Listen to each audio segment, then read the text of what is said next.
Good evening, everyone, and welcome to the April 22nd, 2026 East Lansing Planning Commission meeting. Mr. Bartley, could you please take roll? I will. Commissioner Chapin. Present. Commissioner Denault. Here. Commissioner Lapine. Commissioner Overby. Commissioner Putz. Present. Commissioner Ramirez-Roberts. Here. Welcome. Vice Chair Wagner. Here. And Chair Sullivan. Here. We have quorum. Thank you. Is there a motion to approve tonight's agenda? Moved by Commissioner Denault, seconded by Commissioner Putz. Seeing no discussion, all those in favor vote aye. Aye. Opposed, nay. Motion carries. Agenda approved. Is there a motion to approve the minutes from the April 8th, 2026 Planning Commission meeting? So moved. Moved by Vice Chair, seconded by Commissioner Putz. Seeing no discussion, all those in favor vote aye. Aye. Aye. Opposed, nay. Motion carries. Minutes approved.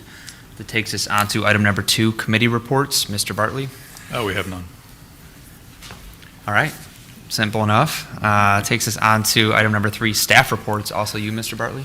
Thank you. I'm just a very brief update on council last night. The council introduced and referred an ordinance to you that you'll see at the end of May, which is a rezoning of 825 West Lake Lansing. We also gave the downtown parking report, which you might recall that I gave to this commission back in March. And basically, as a refresher, we have 3,100 parking spaces in downtown East Lansing. We have average daily use of about 40 to 45%, and average peak use of about 60 to 65%. So that's my staff report, but I'd like to introduce and ask up to the podium a group of Michigan State University urban planning students. They've been working on a capstone project. It's the MSU Urban Planning Program's final project is called the Practicum program, and we've been working with them since late last year. This semester, they've been doing a lot of community engagement work in the East Village zone or East Village area, which is generally Bogue to Stoddard and Albert down to Red Cedar. So very excited to have them present their work to you. They've been doing some really great work, and we have about a 15-minute presentation for you. So. Great. You want to go up?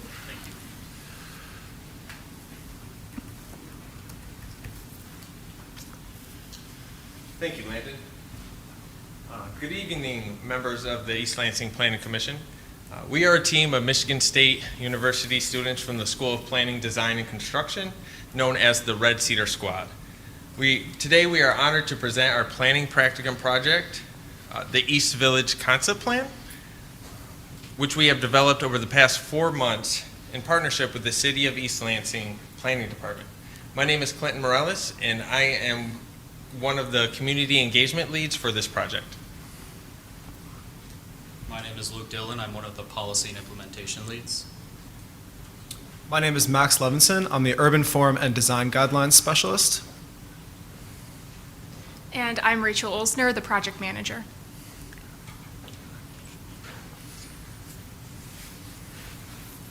And then you can go to the next slide, please. Thank you. So to start us off, I would just like to give an overview of the study area. The study area for this project includes the East Village District, the Grand River Corridor from Bogue Street to Stoddard Avenue, and the area north of Grand River Avenue, bounded by Kedzie Street, Albert Avenue, and Stoddard Avenue. Through collaboration between Michigan State University and the City of East Lansing Planning Department, our team was tasked with evaluating current conditions and identifying planning priorities and growth strategies that will benefit stakeholders and visitors alike. Next slide, please. Throughout this presentation, we will highlight 4 key phases of the project: research, findings, strategic framework, and recommendations. These phases focus on data collection methods that resulted in findings, which were used to identify emerging themes and translating those themes into a strategic framework which informed the development of actionable recommendations based on feasibility, community priorities, and overall impact.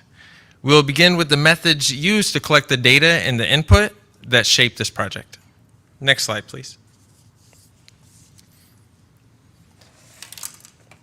So at the beginning of the project, a strong emphasis was placed on qualitative field research to better understand how stakeholders and visitors experience the study area. Multiple site visits were conducted to observe walkability, circulation patterns, the quality of public spaces, and as well as holding informal interviews with neighborhood residents and business owners to gather firsthand insight into current challenges, neighborhood strengths, and desired improvements. In addition to, next slide, please, I'm sorry. In addition to field research, our team reviewed U.S. Census and American Community Survey data on population, housing, and employment trends, while examining zoning regulations to identify redevelopment opportunities and constraints. Additionally, to assess pedestrian mobility and transit access, CATA routes, stop locations, and ridership data was analyzed. Together, these sources helped us understand how transportation infrastructure, zoning policies, and neighborhood trends shape our study area, more specifically the East Village District. Next slide, please. Thank you. Community engagement was a central component of the East Village Concept Plan and one of the most valuable tools for gathering direct stakeholder input. Our team facilitated 3 public events titled the East Village Conversations, using a charrettes-based engagement model, along with a dedicated focus group for business and property owners in our study area. Also, an online survey was created, the East Village Survey, and distributed through outreach materials and posted on various social media platforms, which expanded participation beyond in-person meetings. Next slide, please. So across the 3 public events, 22 participants shared perspectives on transportation, walkability, amenities, development preferences, and their lived experience. A consistent message within feedback we received from the community was the desire for a more vibrant, walkable, safe, and welcoming neighborhood that supports mixed-use development while maintaining housing options that prioritize affordability for current and future residents. These combined findings reinforced the core themes that guided the creation of a strategic framework and planning priorities, which Luke will discuss next. Thank you, Clint. Next slide, please. Thank you. Across all of these methods and findings eventually lead to our actionable recommendations that we have provided to our client, the City of East Lansing. But first, we'll cover our 3 emerging themes that will inform our further approach for actions.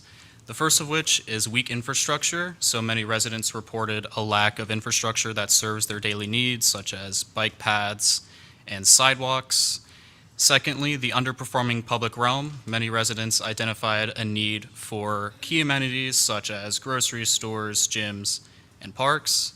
And finally, the student housing capacity gap. Many residents have concerns about finding housing that is close to campus, that is also within their price range. Next slide, please. Thank you. So some further data that backs up these 3 emerging themes is the fact that the bus routes within East Village are not necessarily student serving. There's the bus route 1 that goes to Okemos and downtown, and there are several bus routes, but none stop within the East Village side streets, and none are free for students. Secondly, about 40% of households in East Village, according to census data, do not have access to a vehicle or do not have a vehicle. So this indicates a clear need for alternative modes of transportation, such as bike paths or pedestrian trails. Also, Bogue Street experiences few pedestrian crossings or intersections. Many residents felt a little unsafe crossing Bogue, especially with no dedicated signals. And for the underperforming public realm, you can see that image on the left. A lot of public infrastructure is pretty minimal. There's a bench here kind of outside the Cedar Village apartments in a parking lot, but beyond that, a lot of community participants asked for a little more as far as parks and gyms and things like that. A lot of residents also labeled the neighborhood, if they could describe it in one word, as dingy or bland or boring, indicating a lack of a strong neighborhood identity. And finally, for the student housing capacity gap, about 70% of participants we asked support mixed-use development similar to the hub, which you can see on that image on the bottom right. And there's also about 16,000 students who have to find housing off campus, not just within the East Village area, but they have to look for housing in places like Okemos or Holt, going farther and farther from campus. They also have affordability concerns, as I mentioned. Next slide, please. From these three emerging planning themes, we developed three guiding principles that will guide our actions going forward. The first of which is access and mobility. We aim to improve connectivity within East Village and create a more welcoming and accessible environment for all users. Secondly, for place identity and quality of life, we aim to improve East Village's currently not great identity into a more livable neighborhood with revitalized commercial spaces. And finally, for mixed use and affordability, we aim to promote development that is close to campus, but is also affordable for students, which again was a key concern among residents in the community engagement. Next slide, please. Thank you. So from these three guiding principles, we finally get to our 7 planning priorities, which Max will go into a little more detail. Some include to improve pedestrian accessibility through bike paths or sidewalk improvements.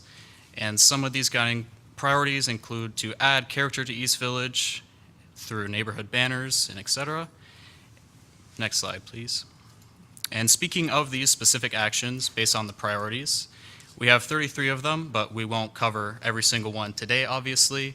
But these actions range from short term, so actions that may see some change in East Village within 0 to 2 years or a few months, and the longer term actions require a lot more stakeholder coordination and further investment achievable within 5 to 10 years.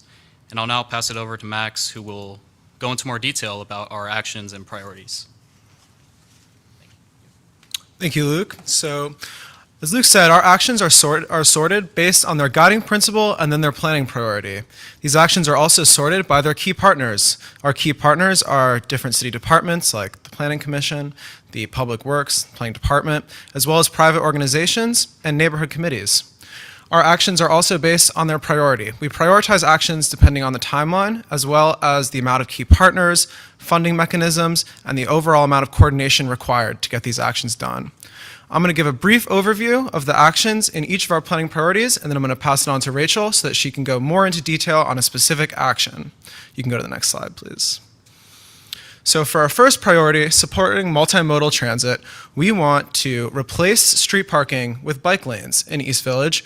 We want to reroute the CATA Route 31 into East Village, pop it out from campus, and we want to add a dedicated bus lane on Grand River, which was specifically pulled from a bus rapid transit plan in 2017. We believe that adding a dedicated bus lane can contribute many of the benefits that a bus rapid transit would while minimizing costs. For our second planning priority, improving pedestrian accessibility, we want to add more crosswalks across Grand River Avenue and Bogue Street. East Village is located directly next to downtown East Lansing as well as MSU's campus, and we want to make sure that the neighborhood is as accessible as possible. We also want to create a portal for residents to submit photos of sidewalks in disrepair in the neighborhood. You can go to the next slide. Thank you. For revitalizing the Grand River corridor, we want to partner with a major grocery chain to add an urban format market in the neighborhood, which was the most requested amenity from our community engagement. We also want to add benches and trees, as I mentioned, along the street to really bring it to life, and we want to limit further drive-throughs along Grand River Avenue to focus on more pedestrian accessibility. For developing more public spaces in East Village, we want to develop vacant parcels that aren't being developed and turn them into urban plazas. We also want to develop a riverfront park off of that riverfront trail that can really activate the river space, which is currently being used for informal parking and informal waste. Finally, for adding character to East Village, we want to work with the neighborhood and create an East Village neighborhood committee. This committee can create their own branding and flags to hang around the neighborhood. We also want to partner with Michigan State's College of Arts and Letters to commission murals throughout the neighborhood. Next slide, please. Thank you. We also want to incentivize mixed-use development. This includes a few zoning amendments to spur development, such as decreasing parking requirements for new developments.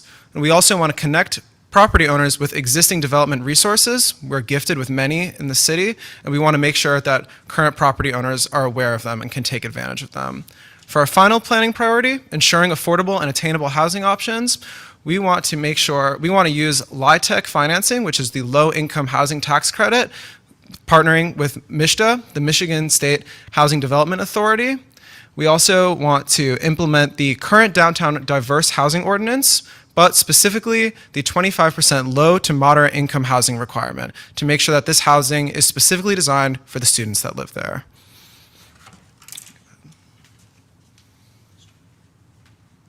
Thank you. Now, a full implementation plan for each of our actions can be found in our report, but to give you an idea of how these actions might be implemented, we want to highlight one action in particular for you tonight, and that is rerouting CATA bus route number 31 so that it stops within the East Village. This action aligns with the previously discussed guiding principle of improving access and mobility, and it aligns with the planning priority of increasing multimodal transit throughout the neighborhood. So on the screen right now, you can see the current bus route in red, and then you can see our proposed reroute in green. Our quantitative analysis revealed that over 90% of the residential population in the East Village are renters, and many of them are students. Yet there's no current bus lane that is dedicated to getting students from the East Village to the MSU campus. While there are several bus routes that do run along Grand River, those bus routes run rather infrequently and are largely targeted at providing connectivity between East Lansing generally and the wider area, so they take students to downtown Lansing or Okemos. This action is one that we classified as a high priority because bus service throughout the East Village was something that was brought up by both students and longtime residents during our community engagement meetings. And because this project is really intended to directly address resident concerns, we felt that placing a high priority on those actions that stemmed directly from those conversations was appropriate. On this slide, you can also see that we categorized this action as a medium-term time frame. If you go to the next slide, you can see our proposed timeline for this action's implementation.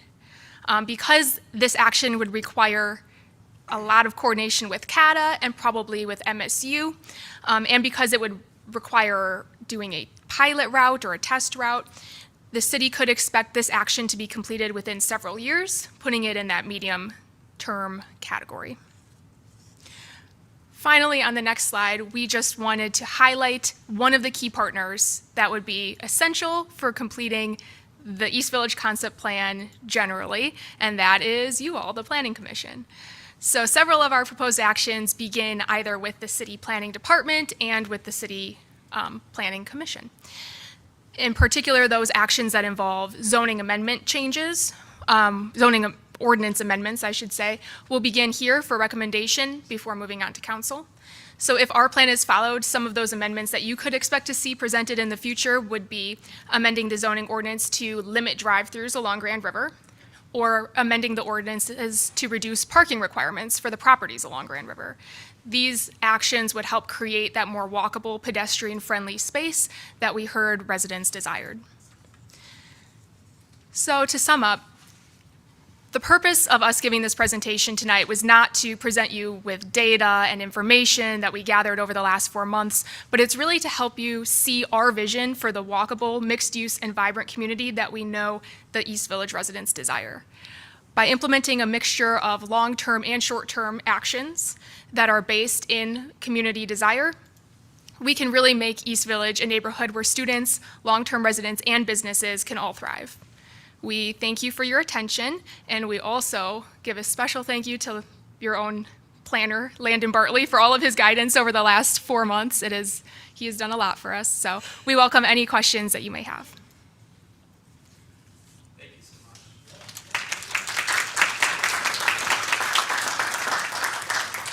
We appreciate your work on this, your creativity, and your very thorough presentation. So, any questions from commissioners? I had a question. You said that all of your recommendations were available Yeah, we are printing the report as we speak. And yes, it's due for our class tomorrow. So we will have a PDF copy available. We will pass it along to Landon, who has been our client throughout this, and he will be able to distribute that to you all. Great. Great, that'd be helpful. And the only question I had, and I was very happy to see that you guys had highlighted the riverfront in your project. It's such a unique asset that the city has. I think it's really the only city riverfront properties there. And so your thought process is to expand the park and some of the surface parking that's there and utilize it as more of a public feature to draw people to potentially live in that area. Is there anything else you guys wanted to add on that particular component? So our idea for a riverfront park was, first it started kind of as a wish list. Like, wouldn't it be awesome if we had this beautiful riverfront park with all these restaurants and whatnot? As we continued our data collection and our community engagement, we saw that there was a lot of public interest. However, developing a riverfront park requires a ton of coordination, including state and even federal departments. So a lot of our actions guided around that are specifically to set up the ball so that it could roll towards doing that. So that means gathering more community input so that there's a clear, strong support for this, connecting with MSU, as right across the street is the natural area that is not supposed to be developed on, and talking to property owners, because while right now a lot of that space is used for informal parking, having a public feature right there would benefit the local property owners and could potentially assist them in increasing their developments and density. So that was the main idea with the riverfront park. However, we know that it's going to be a long process. Great, thanks for the explanation. I'll add something to that too. In terms of community engagement, when we talked to residents of the area and to the community, one thing that they did say is that they don't visit the river very often. And when we asked them if this was something that they would, if there was opportunity, they gave us a lot of feedback on it. A lot of remarks to having somewhere that they can go and hang out at or enjoy the river. So that was another big part of why we brought this in, because the community really echoed that and the community engagement that we did. Great, thank you. Any additional comments or questions, Vice Chair? Yeah. So I really appreciate your input here. It's nice to hear from students, and we like your enthusiasm and excitement. So you gave us a range of short-term, mid-term, and long-term projects. How did you choose the bus project to start with? And can you just give us a little bit of thinking about, like, what was your number 2 project, or how did you basically come to this conclusion here for the bus? Yes, by highlighting the bus reroute in this presentation, that was not intended to say that this is the action that you should start with. It was one that we felt was a good one to highlight because it has a lot of implications for the community. But there are other actions in our report that are also classified as high priority. And again, we looked at a couple of different things. A lot of it was dependent on what did we hear from the people we talked to, from the residents. We wanted to put the highest priority on those things that we heard the community wants, of course. And then, as Max, I believe, mentioned, we also looked a lot at, okay, how long is this going to take to implement? What is the funding going to look like? Is this something that's really expensive, or is this something that's relatively cheap that could bring a lot of value to the city? So we based a lot of it on how much collaboration is this going to take, how difficult is it going to be to implement, and how much value is it going to add? Thank you. Yeah, so, as we receive the report in a future packet, we'll have an opportunity to discuss and kind of think about how we can help and support the good work coming out of the future grads at Michigan State. So I think that'd be a nice conversation for us to have. So that's the way you see it, Landon, coming forward? I do. I was thinking that we talked about a retreat to look at the future land use categories and map, and I think that this could be a good topic to also cover in a retreat like that. Thanks. Good job, guys. Thank you. All right, seeing no additional questions, thank you so much for your time. Thank you.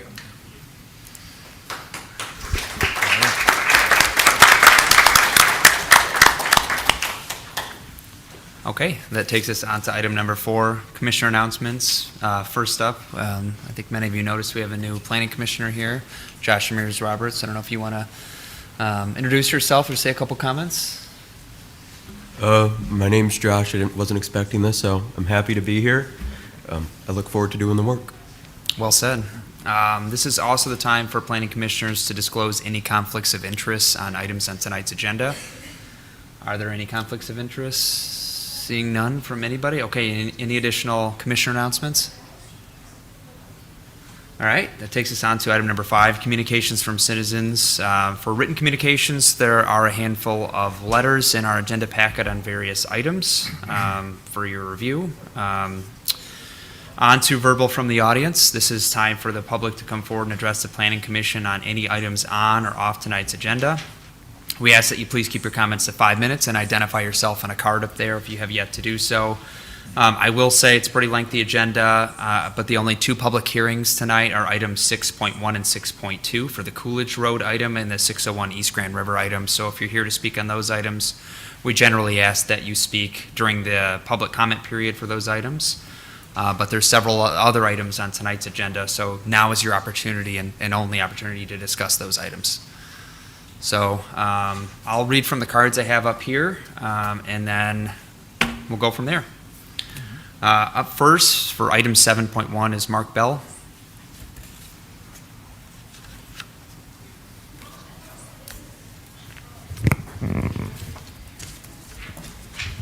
Good evening. Mark Bell, CEO, Harbor Bay. I'll be back before you next time, May 13th, talking about the Howard. But tonight, the purpose of coming is, and driving 10 hours in a day, is to discuss 1559. 1559 is on your agenda today. I love 1559, like to talk about 1559. However, I think 1559, as it relates today, the scope was extensively expanded as a result that was published on Friday. So specifically, there was an insertion as far as the special use permit and the diversified housing geography that got expanded. What specifically happened, the special use permit has lived in Ordinance 1384 for 9 years. 1536 was introduced in the staff report. That's an environmental ordinance. We can talk about that next planning commission. But really what happened is, with the motion, if you approve today, it does what? It expands the diversified housing ordinance to the entire DDA. What does that mean? It means that, first and foremost, properties east of Collingwood Avenue would now be subject to the diversified housing ordinance for the first time in their 9 years. That would instantly devalue those properties materially. Properties west of Collingwood Avenue, right now in the B3 district, can develop 8 stories as of right. Without this, pulling the special use permit out of the, the diversified housing out of the special use permit and putting in the building overlay district, and then saying on, I think it's number 6 on your recommended motion, putting this into the entire DDA effectively really undermines a lot of the, I would say, over 200 properties in the DDA, okay, from a value standpoint. More importantly, there's been no notice whatsoever on this particular topic. The first time, and we've talked about this for probably 3 sessions, great discussion, civil discourse, collaboration, different things, talking about transfer credits, talking about fee in lieu, talking about how do we build more housing, right?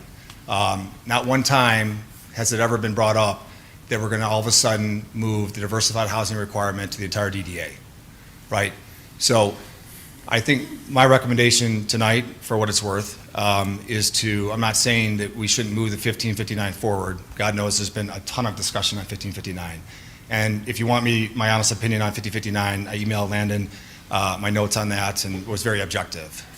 What I don't think should be happening tonight is the expansion of 1559 to include the expansion of the diversified housing requirement and taking the special use permit that's embedded in 1384 and putting it into the building overlay district.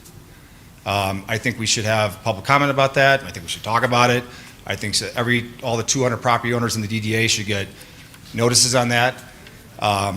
Some of them are in the audience. I talked to many of them. To the best of my knowledge, not one person received any notice that this was happening tonight. So Appreciate your time. I'll see you on the 13th regarding the Howard, which has nothing to do with 1559, but appreciate your time tonight. Thank you. Matt Hagan?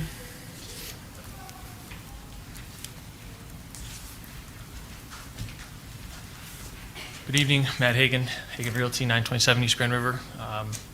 We do own a fair number of properties in the DDA, and obviously it was recently brought to light the change that was being discussed tonight, so I figured it was important to come and vote or give my objection to that change. Certainly this would be a significant financial impact on those properties, including East Village. In my opinion, to have the diverse housing is just trying to beat a square peg into a round hole. I mean, it just doesn't make any sense. But I assume that we will have some future discussion of this. There's a group of landlords that are definitely own properties in this area that are not aware of this significant change, and would, I'm sure, be willing to continue to fight and discuss this as it goes forward. So I appreciate it. Thank you. Thank you. Luke Allen Hackney?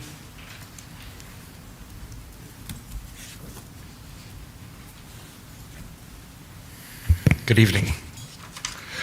Luke Hackney. I'm the Vice Chair of the Downtown Development Authority. I've been on City Board since 2010 and own Retrodux Screen Printing Embroidery in downtown East Lansing. I'll try to cut this in half, as Mr. Bell did say quite a bit of this. But yeah, I too do not support subsection 6 of section 5094 as proposed in ordinance 1559. Even if this provision is intended as just a recommendation, I believe property owners within the affected district should have been formally notified that this was on the Planning Commission's agenda. Changes that may influence development standards and property values warrant direct communication with those actually impacted. Furthermore, I believe that the East Lansing Downtown Development Authority should have received notice and been given the opportunity to provide its own recommendation as the body charged with supporting and guiding downtown development and actually putting in a fair amount of money into the downtown. Its input is both relevant and necessary. For these reasons, I do not believe section 6 should move forward without broader notification and actual stakeholder engagement. Thank you. Thank you. Carrie Freeman? Hello all, Carrie Freeman, attorney in Lansing, working with the Ball Lines and Harbor Bay on the Howard. I just want to address the staff's suggestion to relocate that section 1594B4E out of the special use permit section to Article 7, Section 8, and staff's related sample motion. Approving the suggested sample motion today will absolutely violate the due process rights of our East Lansing citizens. 1559 is the ordinance that was introduced and referred to the Planning Commission. The Planning Commission held that public hearing for 1559 on March 25th and extended the discussion to April and now today. Staff's described other proposed changes clearly will affect Article 7, Division 8, and require a new ordinance. It may also affect 1536, which is an environmental ordinance, has nothing to do with diverse housing, which is what we're supposed to be talking about, and it will likely affect several other ordinances. To be honest with all of you, this new proposed ordinance came out of left field last Friday, and I barely had an opportunity to fully appreciate the ramifications that it may have and the far-reaching effects. The suggested modifications to 1559 related to Article 7 have never been previously discussed, suggested, or even mentioned at a meeting, let alone introduced, referred properly, or noticed for public hearing, which would allow for the vote on a sample motion today. The seemingly innocuous and other proposed changes the staff has recommended doesn't just change how the requirement applies, it changes geographically where it will apply, which is what Mark was talking about. This suggested change brings in an entirely new unnoticed subject matter and affects an entirely new unnoticed property owners today. Ordinance 1384 currently applies the diverse housing requirements only to the properties west of Collingwood. Recommendation number 6 in the motion expands it to the entire DDA, both sides of Grand River, east to Hagedorn and south to Red Cedar. That is a substantial geographic expansion. I've heard it reaches about, as Mark was suggesting, about 200 new property owners that probably have no idea what's going on here today. Property owners east of Collingwood who have never been subject to this requirement in the 9 years since 1384 was adopted adopted have received no direct notice, as I've said, that their property is about to potentially be subject to it. They have had no opportunity to speak at a public hearing. Even if the commission believes that this policy would be a good idea, imposing new development restrictions, especially ones this severe on property owners on specific parcels without notice to them, is a massive overreach of city government and is completely contrary to the city's clear process on how to enact its ordinance changes. I'm not sure where this recommendation came from or why, but I strongly encourage the Planning Commission to slow this down today and study the ramifications of approving this relocation of the diverse housing requirement. Is the action as is today would be a clear violation of due process and could result in unconstitutional actions against the citizens of East Lansing, which I know are not intended or desired. And then on one last point about the fee in lieu, I think it would behoove the commission to have their attorney review the reasonableness of the fee that would actually apply to each development. If it can't be used as a tax. If it's exorbitant, the fees can make it unconstitutional and be considered a violation of the takings clause. And I think it'd be very appropriate for you all to have that aspect of 1559 looked at by your attorneys before you move forward with that. Thank you. Thank you. There's two names on this card here, but Tammy Waldowski and then Brian Beasley. Hello, good evening. I'm Tammy Wadowski, Brian Beasley. and brothers and sisters, we are owners of 3070 East State Road. And this is regarding to the ordinance 1564, which is approximately rezoning of 40 properties in the area. My brother and I actually own one of the larger parcels, which is like 50 acres. And talking with Mr. Bartley with a few of his meetings, we'd like to keep this as agriculture. It's been agriculture in our family for years. We're going to continue farming it like we have. I do know the growth is a lot in that area, and I do know that they were trying to rezone it to multi-dwelling, I think it was an R2, or medium dwelling R2. And when we had spoke with Mr. Bartley, we would like to continue it, and if there is a change of the operation of the land, more or less, then I could see it maybe going to a different rezoning. But as long as we keep the agriculture, that we would like to remain that. You have anything else to say? That's pretty much sums it up. We just, since we're farming it, we just like to keep it as agriculture. I mean, who knows? Once it changes or a developer comes in and changes it to the R2 medium density. We also would like to keep the option open for it to be commercial too, since all the property west of us is commercial, so just a thought out there. But just to keep it agriculture for right now, since that's what we do is farm it. Okay. Thank you so much. Thank you. Thank you. Up next is Mike Curtis.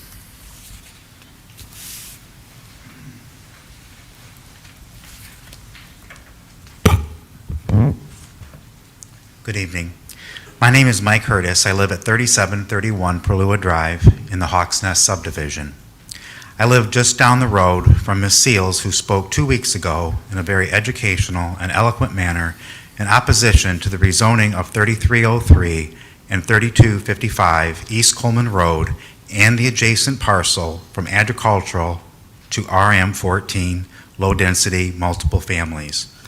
I understand that Mr. Bartley has changed his recommendation for 3303 East Coleman Road to R2, medium-density, single-family residential, just like the Hawks Nest subdivision.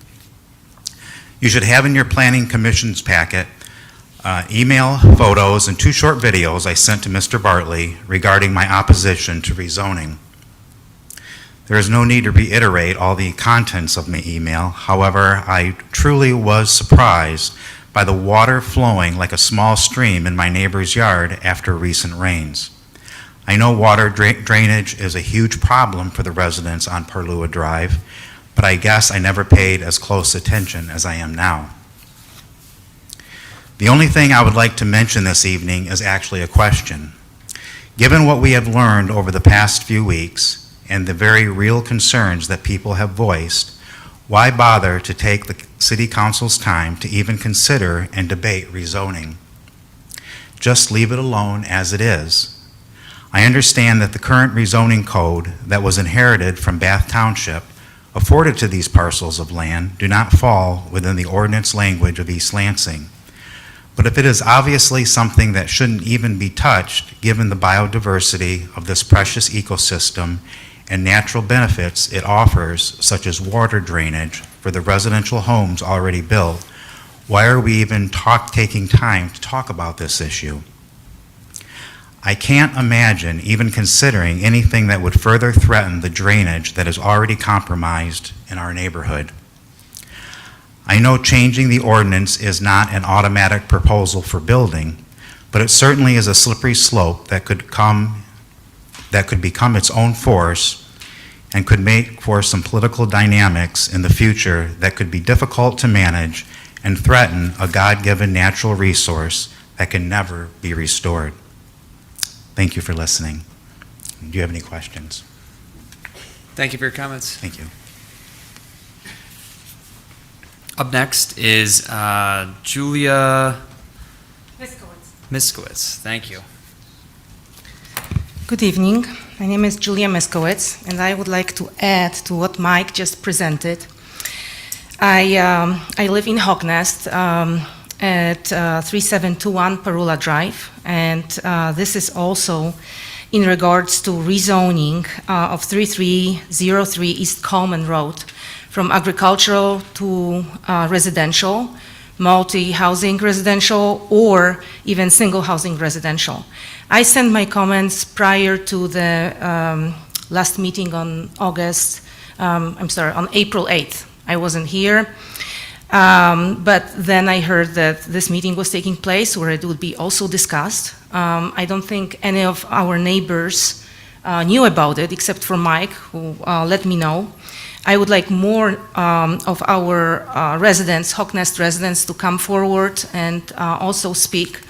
And believe me, there are a lot of them, and especially on Perula, because I was also the one that submitted petition to this, filed petition with the City Council about it. So I went from home to home on Perula Drive, also Butel, and I checked how many people opposed that rezoning ordinance. We all agree on it that we wouldn't want to have it rezoned to any residential area. We love having nature there. We would like to keep it agricultural, or if there is any other designation that would be similar to it. There are wetlands there, woodlands. We have a great diversity of animals. We have that vernal pool that Melanie CEO was talking about at the last meeting as well. And we got that property, myself and also other residents, either they built there or they purchased these properties intentionally. We didn't want to back into other houses. We wanted to border with nature. A lot of our houses don't even have fencing. We enjoy peace and quiet, and I cannot imagine that there could be another subdivision or even street running there, and that would affect it would affect traffic. There would be a lot of noise there, and that's not what we signed up for. And I don't know how the news spread around, but definitely we all got a notice. Either it was from realtors, or it was from inspectors, or from developers that nothing will be built behind. That we were safe because of the gas pipeline, because of wetlands, how much flooding we got, and that's what Mike mentioned is very true. I mean, our yards are completely flooded. It's like a pool which In the end, I mean, it dries out later on and during summer. But we do get flooded basements as well. And we don't know how further development would affect flooding. You could maybe tell us, yeah, there would be further development, there will be a pond there, or a different drainage system, because you cannot even hook drainage into our neighborhood. It wouldn't sustain it. There's no way, because there's water rushing down the street. Like crazy, like a river. Yeah, we definitely oppose rezoning there. And people that purchase these properties paid extra. We paid premium for that, to back into the woods and have nothing behind. And I mean, it's ironic that we are talking about rezoning from agricultural or from nature conservation on Earth Day. Today is April 22nd, Earth Day, and we are talking about stewardship over land and community land, about sustainability. We are close to MSU. We care about it. There are a lot of species in in the backyard that are either endangered or they are rare. And I listed here a few: white-crowned sparrow, golden-winged warbler, great horned owl, red-shouldered hawk. We have eagles that are close also to MSU FCU. This is similar area just west of 30 Coolidge Road. seconds. Okay, I'm done. Well, we oppose it, so I would like to know, like, if so many residents oppose, and we come forward, last meeting, this meeting, we sent comments. What else can we do to stop it? Do we have any say in it? You will move forward with your decision. Can we do anything about it? Thank you. Thank you for your comments. This next card doesn't have a name on it, but it says, Ordinance 1570, is my home involved? How do I ensure I get, okay. What's your name? Allison Moriarty. I don't have a prepared statement here tonight because I just learned about the 425 agreement that took place between the city of East Lansing and DeWitt Township. I learned about it Sunday, walking my dogs. And I'm here today to confirm my involvement. I did send an email to someone on the Planning Commission, I think yesterday. Throughout the 425 agreement, my address and or parcel number is not explicitly listed. However, there in my email, I outlined that there's a paragraph in the original agreement that has a vague reference to my home. So I wanted to confirm our involvement. I did also want to question how we would receive communication, because like I said, I literally learned about this walking my dog from my neighbor, and you know, I've been in the home for 10 years, and I don't know why I didn't know about it. And I would also like to say that we would like to continue to be DeWitt Township, if we could stay under DeWitt Township. My home receives no services from the city of East Lansing. We don't have sewer or water service. And so we want to just keep it as it is, if we can. And then I would also like more information about the vague language in Ordinance 1570 that speaks about the highway interchange. And the language used is not presently contemplated for many years. And I want more information on what that actually means, because my home would be involved in that interchange being put in. So that's it. Thank you. Mr. Bartley, could city staff connect with the last two speakers to address any outstanding process issues or questions they have? Yes, I've emailed both of them this afternoon. Okay, great, thank you. Would anybody else like to come forward and address the Planning Commission? All right, is anyone online? We do have an attendee.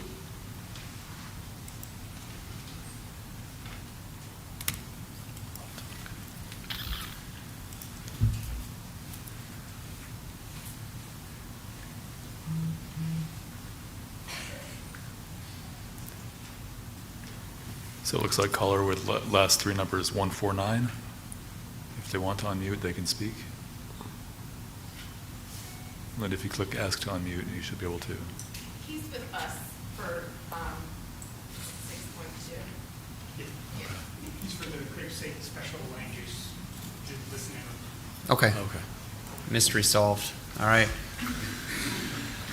That takes us on to tonight's public hearing sessions. So up first is item 6.1, a public hearing to receive comments on an application from Gib King on behalf of U.S. Fish and Wildlife Services for the property at 2651 Coolidge Road. Grace? So the applicant is requesting to remove 5 trees on the property along Abbey Road and is planning to install a pollinator garden in that location.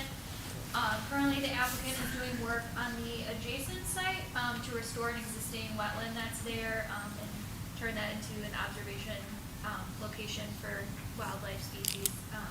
And so as part of that project, they are moving soil to this location. It's in some of the pictures of the site, you can see that there's the excess soil that's been located there. So they are looking to remove these 5 trees and install a pollinator garden in that location.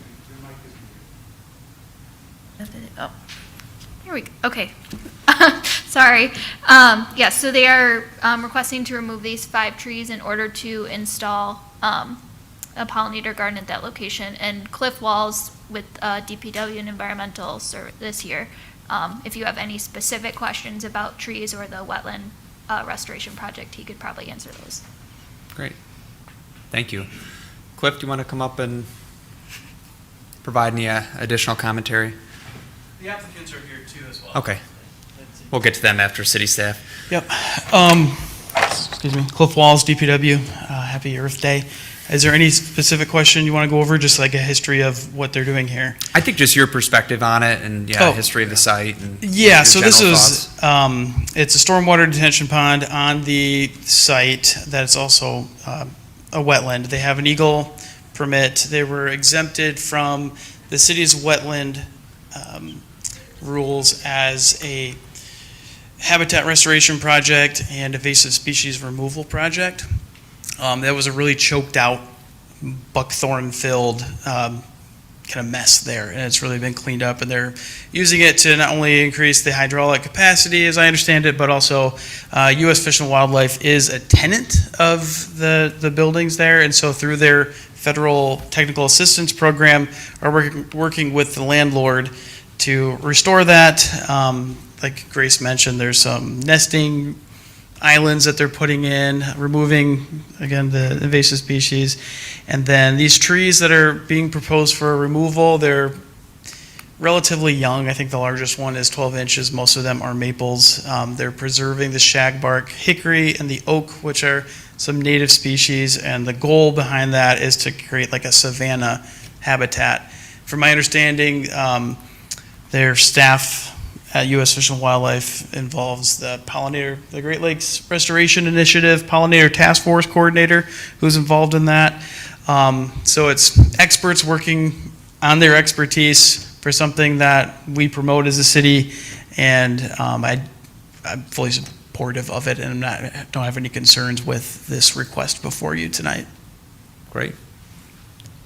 Appreciate the context. Any questions for city staff? Vice Chair? Thank you very much for that. That's super helpful because I'm from the Northwest, but I'm not a tree expert. So because one of my first questions is why not just put it on the other side where there are fewer trees, or why do we have to get rid of trees at all? And another question I had was, what absorbs more water, 5 trees or a pollinator garden? Do you know what I mean, like for stormwater runoff? Like, That's tough to quantify here on the spot. It all depends on the size of the tree too. It's not just infiltration; it's interception from the leaf canopy. Like I said, these are relatively kind of medium age tree. They're not super mature. I would think, this is a bonus for this area that has previously been full of invasive species. Adding in intentional native diverse plantings that support pollinators. And have deeper roots that support stormwater goals at large. It's going to be relatively modest to some of the challenges that we face as a community.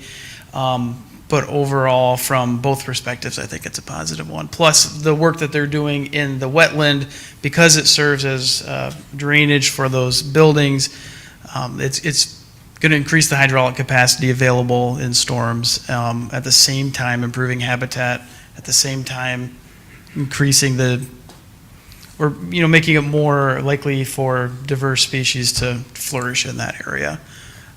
But we also have biologists here who may be able to answer that a little bit more eloquently than I can. Yep. Yeah, do we know what species? Commissioner? Oh, yes. Go ahead. Cliff pointed at me, so I got excited. Do we know what species of maple they are? Are they even native? Are they Norway maples or something? I'm pretty sure they're sugar in Norway. If they're Norway, they're not native. They're not, okay, not native. Yeah, because right along that area, I'm like, I can't imagine sugar maples naturally grew there, so Yeah. cutting down Norway maples, that's fine. Yeah, that's my perspective too. Good question. And I had assumed everybody from the Northwest was a tree expert, so thanks for educating me on that one. Any additional questions? Chelsea, I'm ready for you to say something about this. I was ready for the I've counter. looked at her. As soon as you say it, I'm ready for the counter, so. I've looked at her 3 times, so I think she's good. All right. All right. Well, I think it's pretty cool that the U.S., let me get this right, Fish and Wildlife Service is here asking the Planning Commission about removing trees so they can put a pollinator garden in. I'm struck by the irony of that on Earth Day, as it was brought to our attention. So it seems pretty clean to me. I'm just saying. One thing I'll note, it's kind of bonus information, but in January, the City Council passed an update to the wetland ordinance. Previously, things like this were not exempt from wetland permitting, so it becomes very administratively and costly for an applicant who is seeking something that we can all agree is good and meets city goals. And so the timing is unique. I didn't really expect anyone to use it, especially so fast. But it was able to kind of speed this up. I'm sure the feds are not used to coming in front of planning commissions.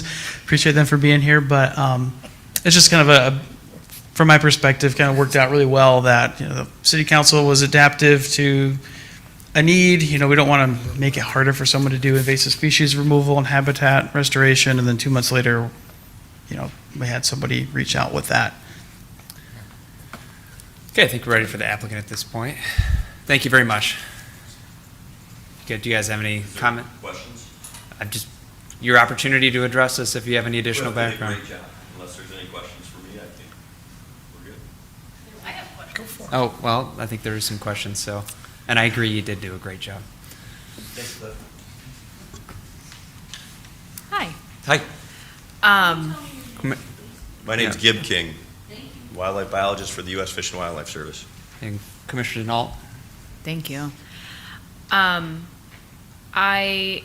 It was really helpful, I think, to hear about the perspective from Cliff about the varieties of maples and about their general youth, relative, I think, to other trees that we've seen have to go.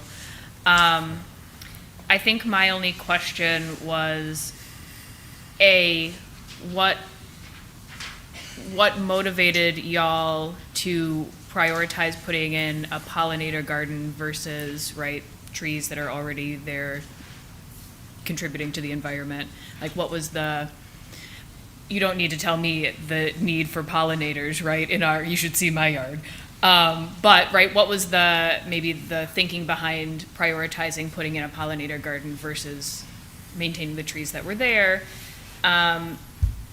So let's start with that. That's what we do.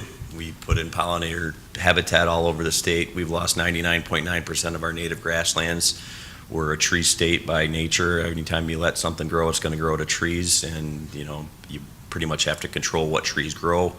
We needed some more sunlight to that area in order to facilitate a better growth of the pollinator garden that we're going to plant in there, and we chose the non-native species to remove to get a proper canopy cover. Did you have a follow-up? I did. So I think Vice Chair Wagner mentioned maybe it was our newest commissioner, mentioned the site right across from that. I don't know if that is land that's owned by the building that y'all are in, but there's I wish we could pull up a map. Well, I can tell you why we chose that little island that we did. Part of was to facilitate the movement of the soil right on the same site, but also there wasn't any infrastructure in that area that we would have to contend with. Okay. And we didn't necessarily have to go onto the roads, which at that time when we were doing it, we may have frost laws and other things to do, and then clean up a city street versus clean up a private parking lot. So we kept it all on site, which, it worked out great because originally you can see my red little circles around we were gonna basically stockpile it next to the wetland and then move it at a separate time when it was dry enough, but it worked out well, to move it all at the same time. So I super appreciate, Landon, you pulling this map up, because my question is why, so to the little traffic island to the right of where you're proposing to put it is already a large open space. Is that not associated with y'all's building? Is that why that was? To the right of it? Yeah, we actually, that was gonna be overflow if we did, because there's infrastructure and, sprinkler systems in there that we would have to contend with and stuff like that, so. Water main shutoffs that blew up before, and so when we're dumping with a heavy truck, we don't want to risk breaking any of that infrastructure and then burying it and then have to, so there were a lot of reasons we went with that. It was off-site. There was nothing growing underneath the trees there anyway. It was in pretty poor condition, so it was going to be a good enhancement for that island as it is. So we looked at it from a lot of perspectives as far as, helping facilitate water runoff from the roofs, which was part of the impetus of this project. Was we were having some backup issues in our building, and Chris and I are buddies, and he's seen me build wetlands before, so he's like, "Can you solve my problem with this?" I was like, "I don't know if it'll solve it, but we can kill a lot of birds with one stone and improve a wetland, get some of my office people out of the office and doing something fun and engaging," which I didn't have that much participation in, but we got some. And then, make a wetland that we can all enjoy and get some educational opportunities out of it. When we're having meetings, we can go out and showcase what some of the little projects that we do with the pollinator garden, with a kind of a mesic or forested wetland restoration and removing the invasives and improving a wetland that was probably emergent at one point, but has filled in over time and now was full of invasive cattails. So we did a lot out there to do something that's kind of beyond what my project normally does, but we engaged a lot of people, had some opportunity for education here and elsewhere, and hopefully it'll continue. I guess I'm just surprised that someone from the Fish and Wildlife Service would use the phrase "kill many birds with one stone." Oh, yeah, I love killing birds. That's why I do what I do. Yep. On Earth Day. Commissioner Ramirez-Roberts. On Earth Day. I had a question. So is this something that would be, I guess, visitable by the public? Like if I came into the parking lot, is it something I could see? You'll have to ask Chris that. There might be a fee, parking fee and a visitation fee. And we did make a point to put signage up that this is a community effort or an effort by the Fish and Wildlife Service. Do you want to come up to the microphone? Sorry. Here we go. Good. Hello, everyone. My name's Chris Redmond, Director of Facilities with Samide Management. Where were we going with that question? Yeah, I just wanted to know, is this something that I could come and visit? Certainly, yes. Okay. It's right along Abbey Road, but we made a point to put informational signs up that says this is what we're doing, this is why we're doing it. There are signs up that it is a U.S. Fish and Wildlife project, so it's very easy to see with the public. That's great, good.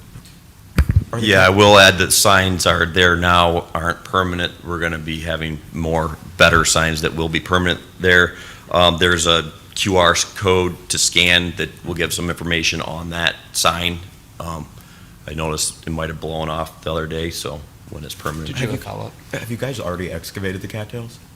Almost all the work is done. We're waiting for the spoils to dry out, and we'll probably actually be leaving those trees that we're asking your permission to cut down today for a while, because I think there's at least a nesting crow in one of them.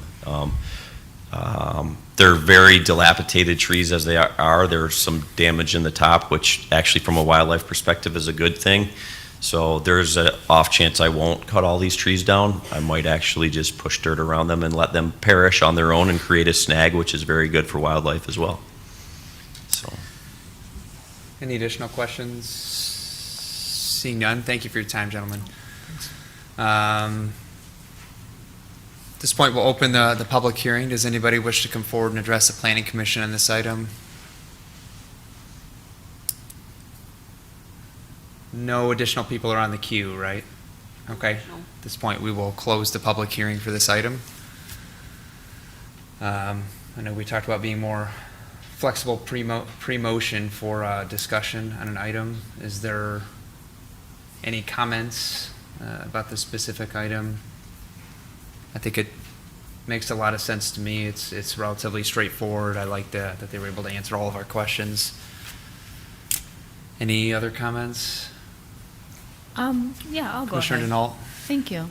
I think as much as my fellow commissioners know me as the tree lady who always wants to protect all of the trees, I think it makes good sense both for what we sort of get in return, right? These are invasive species that are relatively young and, right, are not the healthiest of trees. I do think it's wise to leave the crow's tree because we know that the crows are very bitter. If you didn't know that, look that up. Normally I would not be in support of something like this, but it actually makes good sense. Well said. What's the will of the commission?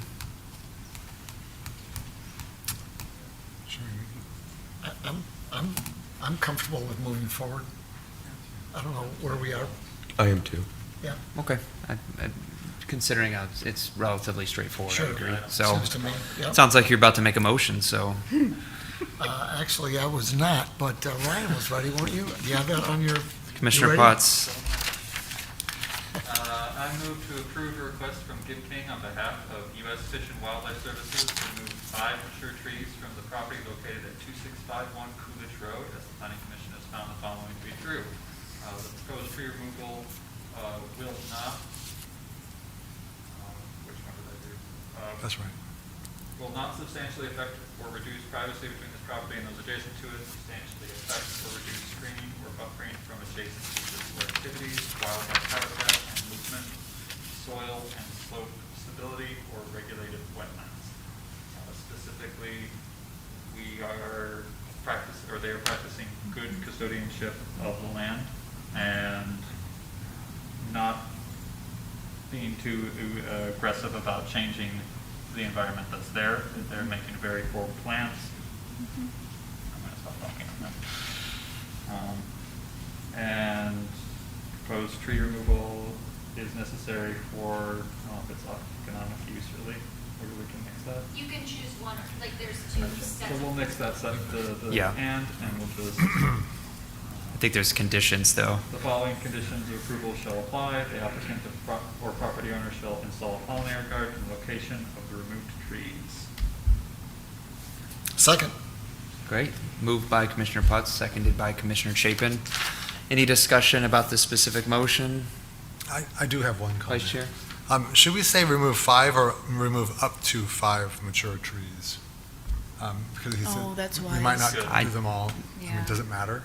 I don't know that it matters because we're giving them authorization to remove all 5. They don't necessarily have Okay. to, but as a friendly amendment, I think that's agreeable. I have no problem So, with that. Mm-hmm. all right.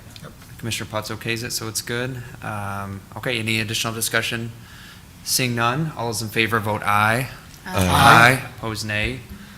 Motion carries. This item is on to City Council at a to-be-determined City Council meeting. What? Oh, it's our decision, we so just we're did done. it. Congratulations. We You've, just did it. You're done. We just did it, one meeting, there you go. Can I just make one comment? Please.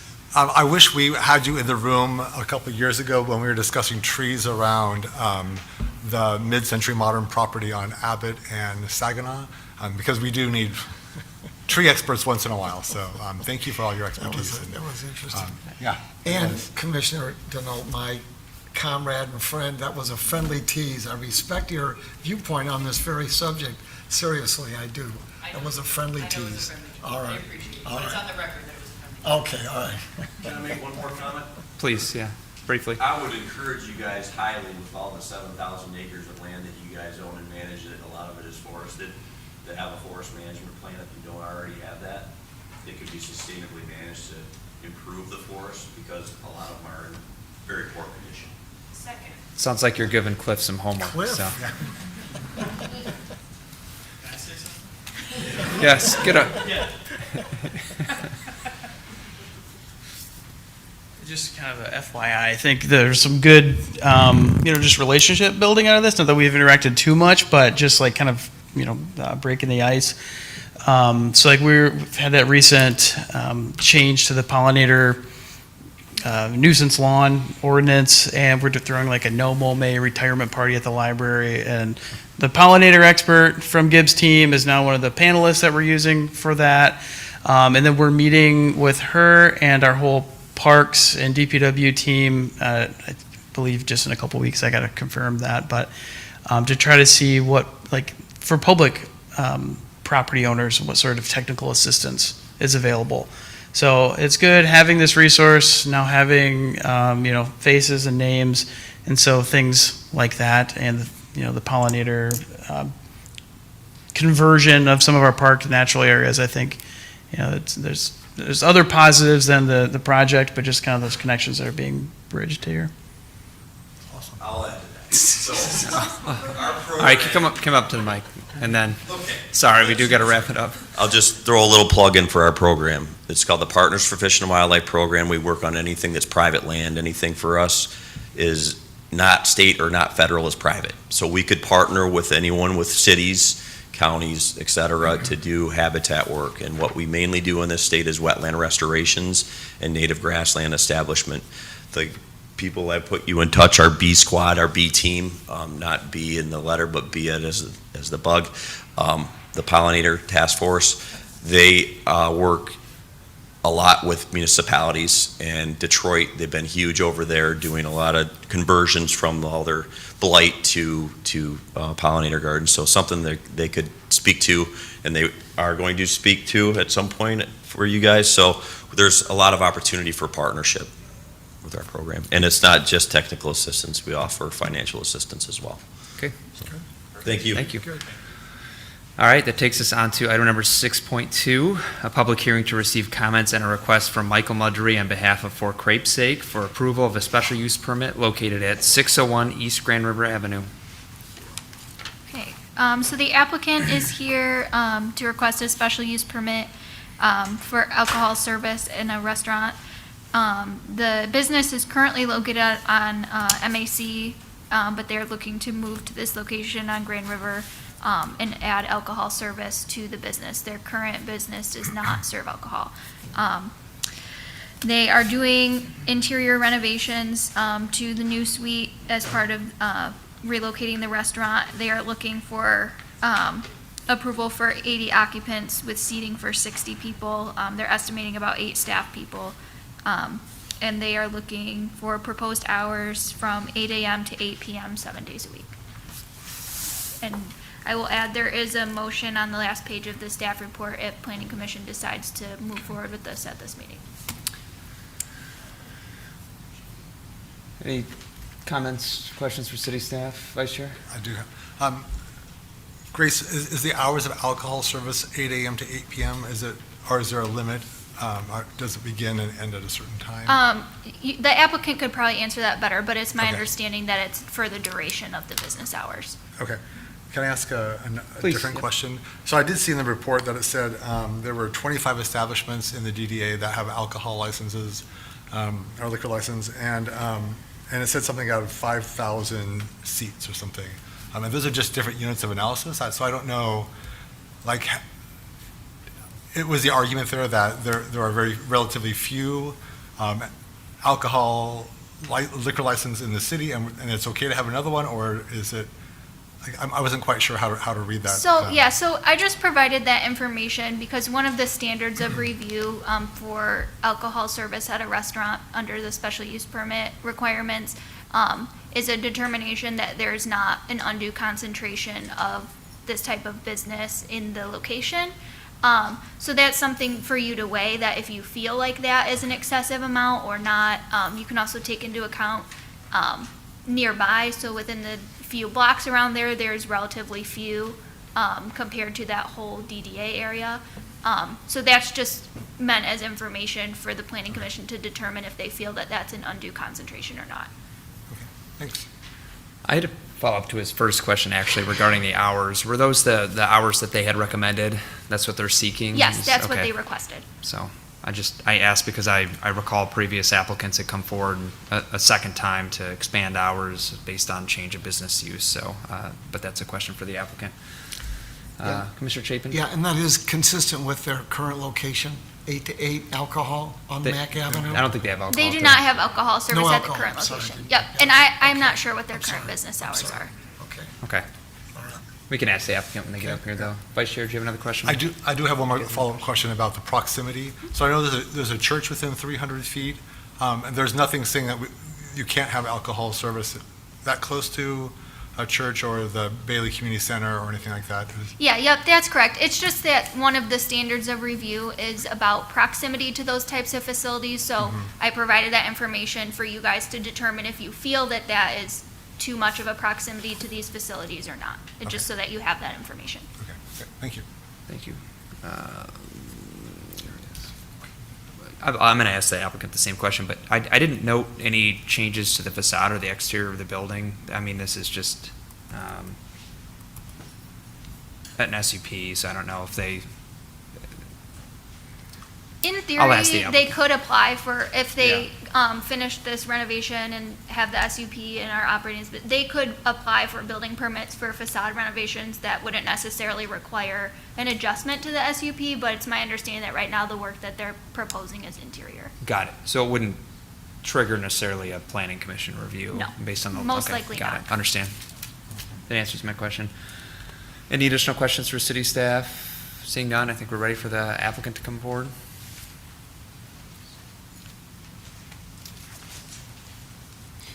Good evening. My name is Hans Rentrop. I'm an attorney with Atkinson Down Rentrop, representing the applicant. Our firm is handling both the liquor license itself as well as this hearing tonight. As planning staff stated, For Crepe Sake is located in 211 MAC Avenue. It's proposed to move to the new location at 609 East Grand River, which is currently vacant. It was formerly a Taco Bell. They are not proposing any major changes to the exterior. Signage changes will occur, but other than that, no exterior changes. They are proposing interior changes, renovations of that nature. At this point, I'll turn over to Gina Mudrey, who's the operator, who can tell you a little bit more about what they actually do for Crepe Sake. Hi, I'm Gina Mudrey. My husband, Michael, who's listening in, he was unable to make it, but we own For Crepe Sake, and we moved it from downtown Lansing to downtown East Lansing. We live in East Lansing in 2021, and we've really enjoyed being in the community, but we have outgrown our space on MAC, so we were just looking to expand our offerings but keep the same cozy vibe.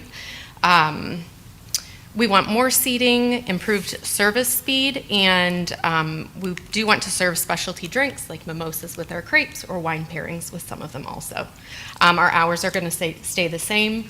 We are not coming back to ask for later hours, but we're just excited to be in the community and expand.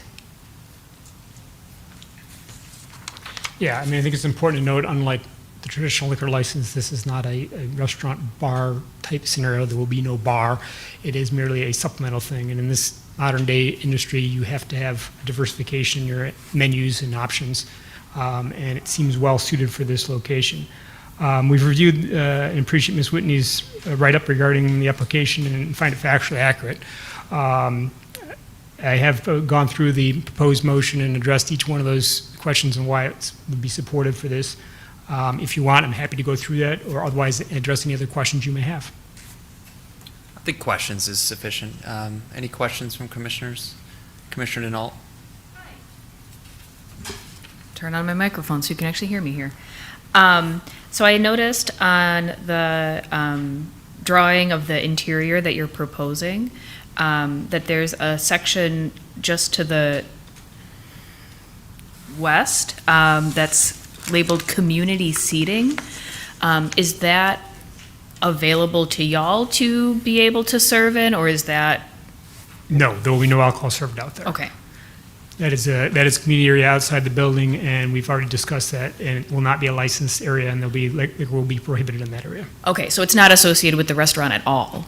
I guess it's a part of the whole building concept, but it's not specifically the leased area. Okay, thank you. Any additional questions?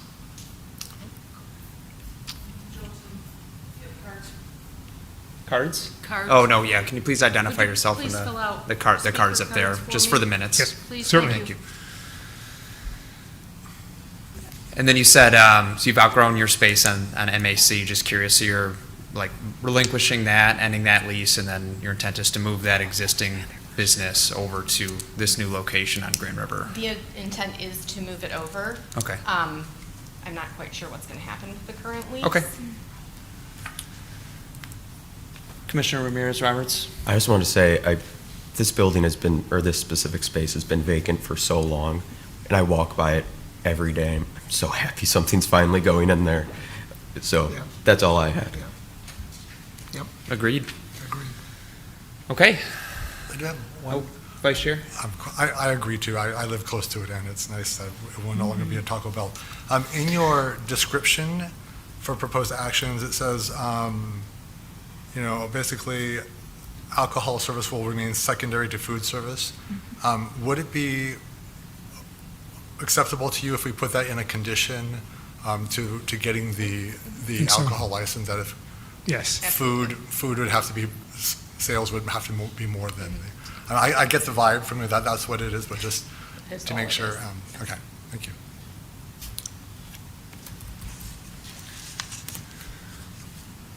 Okay. Thank you for your time. Thank you. Appreciate it. At this point, we will open the public hearing for this item. Are there any members of the public that wish to come forward? Okay, seeing none. Nobody additional online in the queue, or does the gentleman that's here on behalf of this item wish to speak?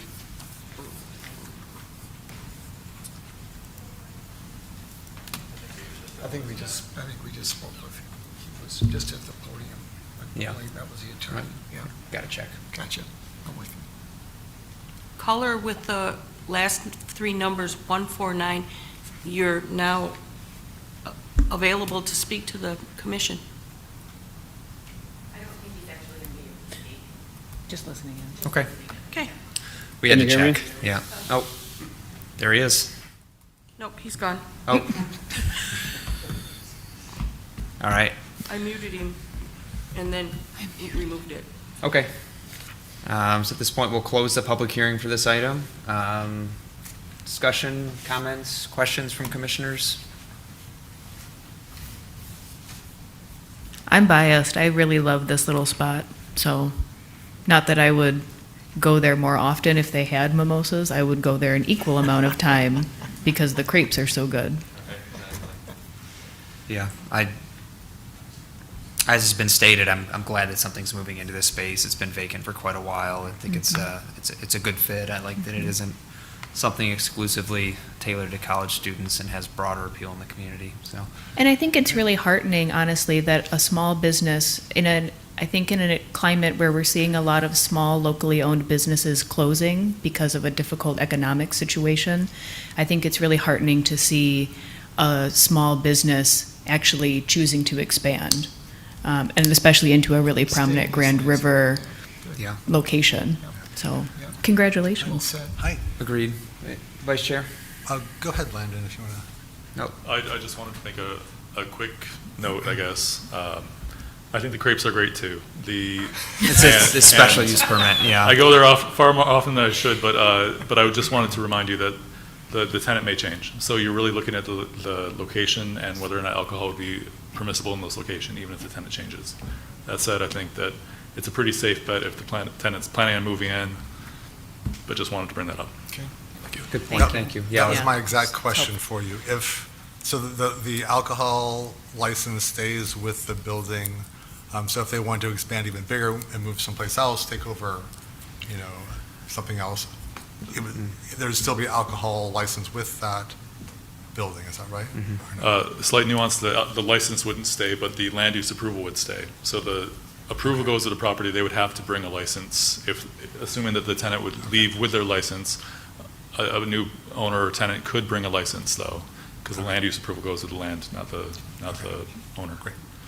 Mr. Chair, you have another question? Oh, Ms. Yeah, Roberts. with, I guess, the condition that was discussed in terms of alcohol being secondary to food, would that also transfer to the next occupant? Yeah, that's correct. So all the any conditions of approval, if you choose to approve, would also go with the property and not with the applicant. And the operation of hours, would that be? Yeah, so, yeah, the hours of operation, the capacity and seating for the numbers of people in the restaurant would also run with that special use approval. So if anyone came in a future restaurant down the road and was looking to do alcohol service, but they wanted to have more people or expanded hours, they would have to come back to request a change to the special use permit. Thank you for that. I'm sorry, can I just ask one Vice more Chair, question? sure, go ahead. How often do alcohol licenses, is this like a rare thing, or do we, I haven't seen one of these for a while, like, I'm a little hesitant, and just to think about it in a college town, we have a lot of bars, we have a lot of people drinking. How often do we give liquor licenses? I think the last special use approval that you guys looked at for that was about a year ago. I think we had maybe 2 that came to the planning commission last year. So it does come up, but in terms of like I said, the hours of operation are something that you guys can condition, and so if someone was wanting to expand that to, say, a more traditional late night bar operation, they would have to come back to you guys for that review. Great, thank you. Makes me feel better. Okay, what's the will of the commission? Josh, I think this would be a great opportunity for you to make a motion and get in the game right now. He wasn't in the I'm sorry. closed session, no. I'm sorry. Never mind, that's okay. Do you have are you gonna make a motion? I can, let me find the recommended one. Sorry, we probably haven't walked you through we changed the format a little bit, so. Oh, no, it's fine, it is okay. And for the condition, I would just tack that on at the end, I'm assuming? Yep, if there's any conditions you'd like to add, you can do so. Okay. I move to recommend City Council approve a special use permit request from Michael Mudrey on behalf of For Crepe Sake, East Lansing LLC, including site plan approval at 601 East Grand River Avenue for renovation of the existing building for a restaurant to include on-site alcohol service. This decision is based on the following findings and determinations as to each standard applicable to this special use permit under section 5093, 5094A, and 5094B2, with reference to and reliance on the applicant's application plan submissions and other submissions relative to its proposed development. 1, section 5094A requires use to be consistent with the purpose of the use district in which it is located. The proposed use meets this requirement. Mostly because I think, like we discussed, it's not putting in a whole, new college bar. It's food that is paired with alcohol, not the other way around. And then section 5094A1 requires the proposed use to be consistent with the purpose of the special use purpose division of the zoning ordinance, which is identified in section 5091 as being twofold. First, to provide greater flexibility in the placement of certain kinds of uses when, because of their unique characteristics, these uses are such that they can be compatible with and complementary to the uses now permitted in the zone, provided that appropriate safeguards are imposed. Second, to provide an adequate review and tighter control of certain uses which have a marked effect on the surrounding area due to their unusual design or operational characteristics or the amount of traffic they generate. The proposed use meets this requirement for the reasons set forth in the remainder of this motion. With reference to the standard in section 5094A2, the site plan submitted to City Council under this application meets the requirements for site plan approval as specified in sections 5036 and 5038 of the City Zoning Ordinance. Section 5094A3 requires the proposed site height, architecture characteristic, and placement of the new structures on the site to be reasonably compatible with the existing or anticipated buildings on adjacent properties. The proposed use meets this requirement. And then Section 5094A4 requires the streets and access facilities serving the site to safely accommodate the expected traffic generated by the proposed use, and the proposed use to not cause excessive traffic congestion or delays, obstruct access to adjacent properties, or impale the safety of motorists, pedestrians, or bicyclists. The proposed use meets this requirement. Section 5094A5 requires that the proposed use will not adversely affect the use and enjoyment of adjacent properties by generating excessive noise, vibration, light, glare, odors, or any form of pollution or nuisances. The proposed use meets this requirement. Section 5094A6 requires that the proposed use will not materially diminish the economic... We got to do the because. Oh, sorry, the because. Proposed use meets this requirement because, I mean, it's use as a restaurant, we have restaurants surrounding there, coffee shops surrounding there. Using the community seating, that won't add any additional alcohol to that outside portion. Section 5094A6 requires that the proposed use will not materially diminish the economic value of adjacent properties or the city as a whole. The proposed use meets this requirement because it's adding a new restaurant into that building, which, if anything, increases the surrounding property values. Section 5094A7 requires that the proposed use will not materially diminish the privacy, safety, security, or enjoyment of any residential dwelling or residential neighborhood within the vicinity of the site. The proposed use meets this requirement. Let me think of a good because there. There's not any, the apartments won't really be effective. There's not going to be excessive noise generated, those sorts of things. Section 5094A8 requires that the proposed use will not be located with direct access to and frontage on a major street designated in the major street plan or within an area designated for adaptive reuse in the city center element of the comprehensive plan. The proposed use meets this requirement. There's not going to be serving alcohol directly on the street or anything like that. Section 5094B2A requires the establishment shall not be located in such proximity to churches, elementary or secondary schools, child development centers, or community centers so as to annoy, injure, offend, disrupt, disturb, or interfere with the activities conducted thereon or the persons conducting, attending, or traveling to or from such premises. This restriction may be waived by City Council at the request of the church, school district, child development center, or community center whose location would otherwise prohibit the proposed use, or if there is an objection to the waiver of this restriction by the church, school, or development of community center, City Council may waive this restriction only after hearing and good cause shown that proposed establishment will not be in such proximity so as to annoy, injure, offend, disrupt, disturb, or interfere with the activities of the particular church, school, or development of community center. The proposed use meets this requirement. We didn't have any concerns about it being too close to the Church of Christ Scientists down the road. There's enough space in between them there. 11, Section 5094B2B requires that the establishment shall not cause or continue an undue concentration of similar uses in the neighborhood such that liquor establishments and trade become a dominant influence or feature of the district or neighborhood. The proposed use meets this requirement. Because there aren't a lot of surrounding liquor establishments, coffee shops, restaurants, those sorts of things that don't already carry liquor license. The following conditions of approval shall apply. Approval is in accordance with the plans provided by the applicant and per testimony, subject to revisions as required. All required permits shall be obtained from the Department of Planning, Building, and Development for all interior renovations, as well as for exterior signs in accordance with Chapter 32, Signs of the City Code. The project shall be designed and developed in accordance with all applicable state and local statutes, codes, and regulations.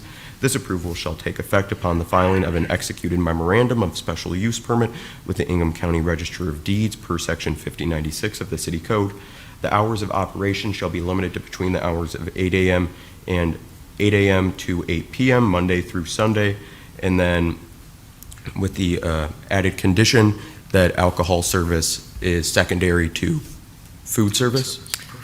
Yeah, I was trying to wordsmith something that alcohol use shall be secondary to the sale of food. Alcohol use shall be in conjunct complementary to the sale of food. Alcohol service. Yeah, alcohol service, yes. Yeah, and adding also the condition that alcohol service will be complementary to the sale of food. All right, we have a new motion reader. Thank you. Motion by Commissioner Ramirez-Roberts. Is there a second? Seconded by Commissioner Putz. Any discussion on the motion? I do have Vice Chair? a question about finding 10. There's about the establishment shall not be located in such proximity to churches. I mean, is 300 feet, that seems, I don't know, that seems close to me, but it's, maybe not. It's, what, it's like a block or half a block? Yeah, it's not directly connected to, not adjacent to. I thought it was 600. Wasn't it 600 in your report? So there's a couple of different facilities. The nearest one is about 300 feet, which would have been close enough to receive a public notice about this application. We didn't receive any comments from them or concerns. Okay. Any additional questions? Well, I mean, if 300 feet isn't, like, requires the establishment shall not be located in such proximity, if 300 feet is not considered close, then Well, I don't know what it is. I think of, like, you know, the Graduate has very close Right to the next church to next it? door, and, you know, there's Probably- other examples. Oh, okay. I don't know, I would It's a just. downtown area. I would vote to just remove it, but, I'll remove the condition. yeah, that finding, number 10. So that one isn't a condition, and that's a required like, you have to Oh, find that that oh, okay. requirement is met in Makes order sense. to approve a special use permit for alcohol service.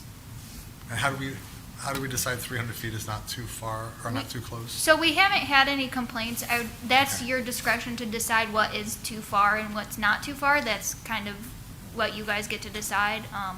I will say that we didn't get any complaints or concerns from any of the groups that were mentioned as being in somewhat proximity. I tried to list kind of the closest couple, but we didn't receive anything from them.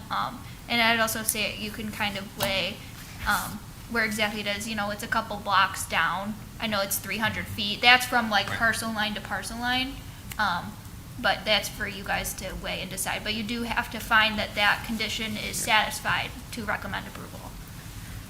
So in short, it has to be a criteria that we have to consider, and we have to make the decision as to whether or not the threshold's been met. Mr. Bartley? And if I could just add to that, this is sort of reminiscent of the MLCC, the Michigan Liquor Control Commission standard, that where they'll reach out to land uses like that to say, do you have any concerns? And if they don't receive any concerns back, they typically would issue the license. So Okay. I think we could follow the same logic that if we haven't received concerns, it's not. Right, yeah, I'm okay with that. I mean, if we've asked them, I mean, I'm sure the churches probably would rather have, you know, a crepe place next to it than a Taco Bell that, you know, with students, there until 2 or 3 in the morning. And it hasn't been a Taco Bell for a long time. Okay, I'm convinced, thanks. Okay. Seeing no discussion. Add a couple things before you vote. I know it's not in order, but I thought there's some clarifications that I would avoid. Okay, please. Just 2 items quickly. Number 1 is, you're correct on the liquor control. We had been before the Liquor Control Commission, and there were no objections at that time. Number 2 is, there was an inconsistency we noted during the discussion between the planning report and the plans provided, and I think the motion covers this because it relies on the plans. But the plans call for 78 patrons, 12 employees, for a total of 90. The report indicated 72 proposed customers, 8 employees for 8 employees. So I just want to make that clarification. The plans actually have 10 more people occupancy, and that's because we additional workers. Okay. Thank you. Thank you for the clarification. Landon, that doesn't require any modification to the motion, does it? Or Grace? No, the occupancy wasn't specifically noted. Okay, great. And it's per the plans of the zone. Great, just double checking. Okay. Let's just do a roll call vote real quick. So there was a motion and there was a second. I believe it was Ramirez Roberts' motion, Putz second. We do. We have a motion to approve, recommend approval made by Ramirez Roberts and seconded by Putz. Commissioner Chapin, how do you vote? Yes. Commissioner Denault? Yes. Commissioner Overby is not here. Commissioner Putz? Yes. Commissioner Ramirez Roberts? Yes. Vice Chair Wagner? Yes. Chair Sullivan? Yes. And that passes. Okay. Sorry for making you do a roll call vote. Thank you. Appreciate it, thank you. Yep. Thank you. Okay, now this item is now on to City Council for approval at a to-be-determined City Council meeting. Okay, that closes tonight's public hearings. That takes us on to item number 7, unfinished business. Up first is 7.1, consideration of ordinance 1559, which would amend section 50-94 of the zoning ordinance, which defines the diverse housing requirement in downtown East Lansing. Mr. Thank Bartley.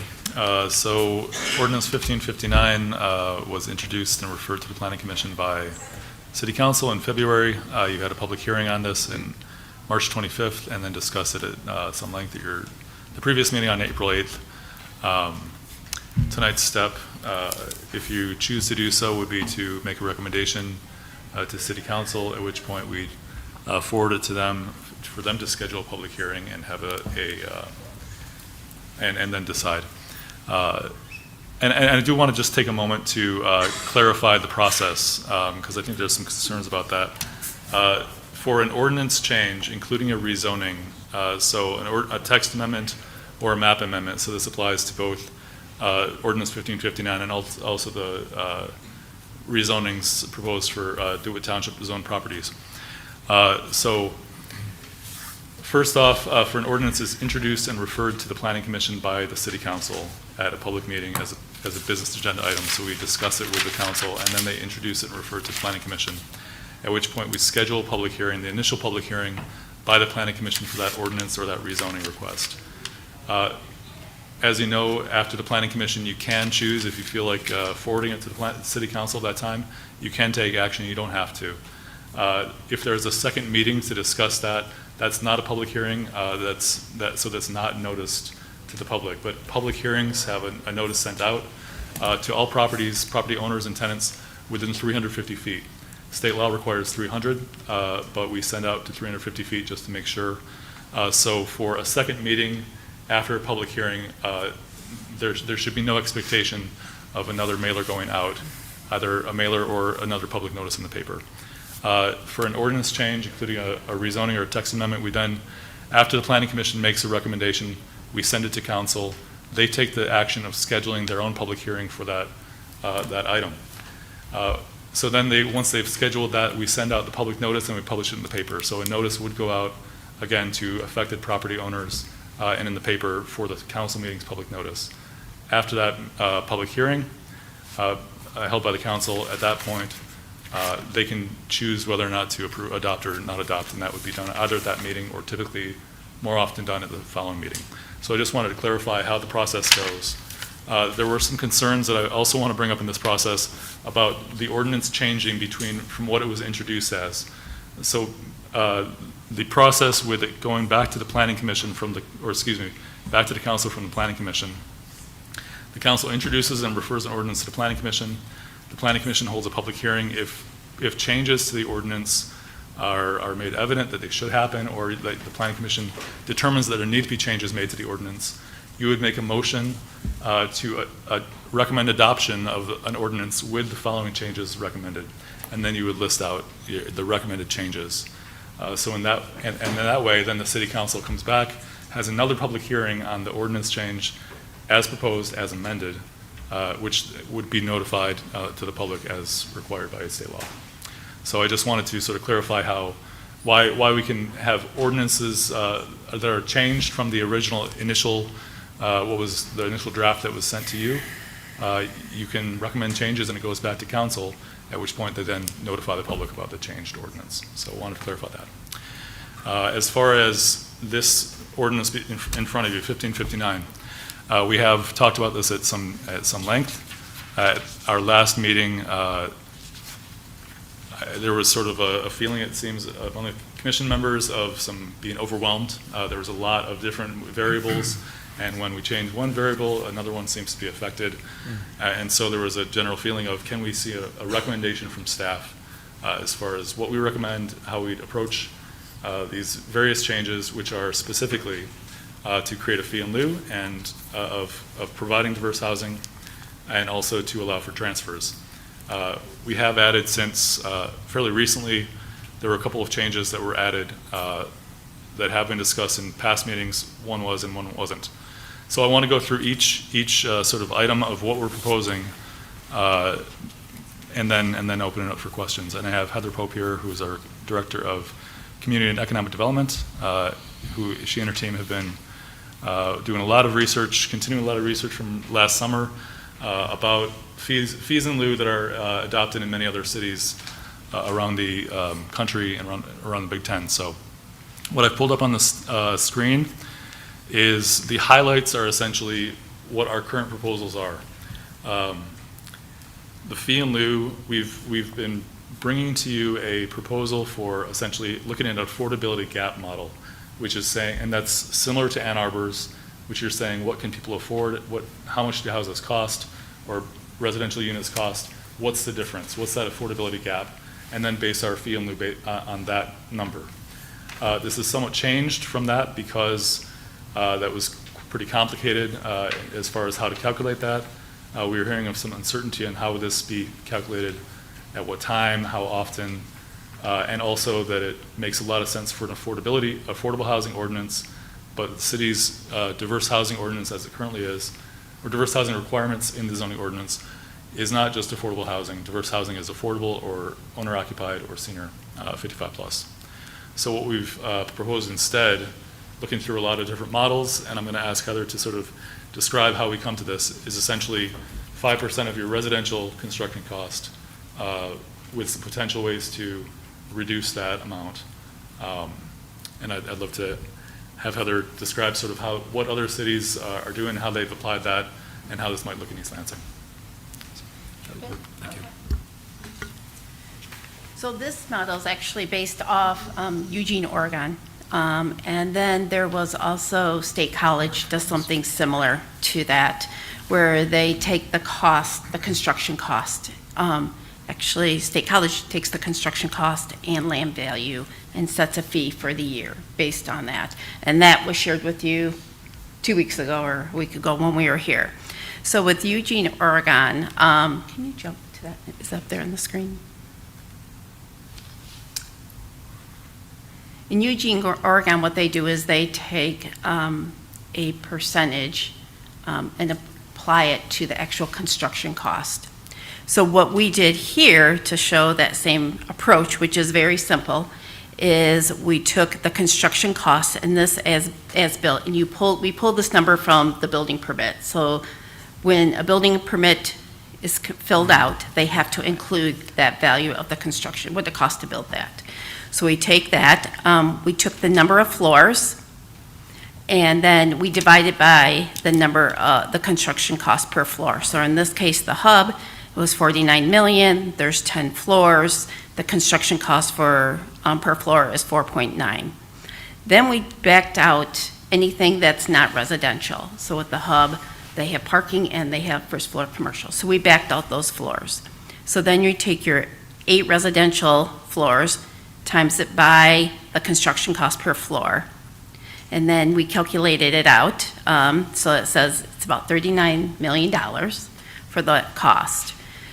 So then if you took the 3 different approaches, a 10%, an 8%, and a 5%, we outlined what that would look like for in each of those cases. The same for the Abbott and the same for the Landmark. And again, you're taking the actual construction costs, what it costs to build that property, and then you're backing out anything that's not residential. So this gets down to, I know that there was, the affordability gap is challenging to how to determine this. This looks at actual construction costs. So now if you were going to construct that a floor or whatever that is of residential, that's what the costs are going to be, so you can apply. And it would be per project. So, some communities set it based on, a standard of this year it's going to cost, construction value is at this level, and we're going to set that as a standard and put that fee in, their actual fee in their budget. And then that's set for the year, and then annually they update this, where this is applied per project. Yes. Just to add, we did discuss, as you see here, it's sort of calculated based on cost of construction per floor. But there's a little note here that it may be worth considering square footage too, instead, which would have to be defined as far as like residential square footage. Does this just include rooms? Does it include hallways, et cetera? Utility rooms as such. But So looking at the square footage of residential use versus the whole floor could account for mixed uses on a floor. So there are different ways of calculating it. We just sort of wanted to present both to you. But the table is showing sort of calculated based on floors. We have vetted this with a couple developers, some fairly recently, some last week, but this essentially has come out. I mean, this is new, right? We proposed this as of last week because we've been working through on the staff level of how do we make this workable. And so we have received some comments. We certainly heard some tonight in public comment, specifically about takings clause, about some concerns about expanding the area, et cetera, and I'll talk about that. But as far as the fee, we've heard some that, hey, any fee is too big. Also, some people saying, we really got to watch out because our construction costs can get so high and they're just going to go up higher. And I want to mention that we did look at 2026 construction costs, I think, as well. And then there were also a couple developers that told us East Lansing is in high demand, and it's okay to, as far as new construction, it's okay to provide some sort of fee, but you just want to make sure that we're not overcharging and making the project not pencil. And I think there was, like I mentioned, sort of overcharging could lead to essentially the project not being viable, and a developer could argue there's some sort of takings. I think a takings claim is very difficult. You have to show that you've lost the value of your property, but that's certainly something to consider. So just wanted to point that out as far as our construction cost model. Do you want to add anything else? I had a question on this item before we move on to the next. So right now, your recommendation specifically is related to 5% construction costs with a few qualifiers to lower that percentage. That's not in addition to square footage. That's not in addition to any other standard, right? So I know at the last meeting we had discussed square footage or unit. So you're purely basing it off construction costs. Because the concern I had is we were deliberating kind of between the two of those, and candidly, we've been talking about this for months, right? As we've been deliberating this. I think developers could potentially game the incentive system through square footage or units in ways that maybe I'm not envisioning, maybe you're not even envisioning. So this seems like a more objective measure that would be more evenly applied. But it's just based on purely the construction costs, not the square footage or units, right? Correct. Okay. So when we provided, it might be in the packet still, last time we were here, I also provided a schedule that showed if we were to do a 10%, but it also breaks it down, and you can go back to that spreadsheet. Some communities use it per unit, and there were some communities that do it per bedroom. So, yes. So Bloomington, Indiana, it's per bedroom fee.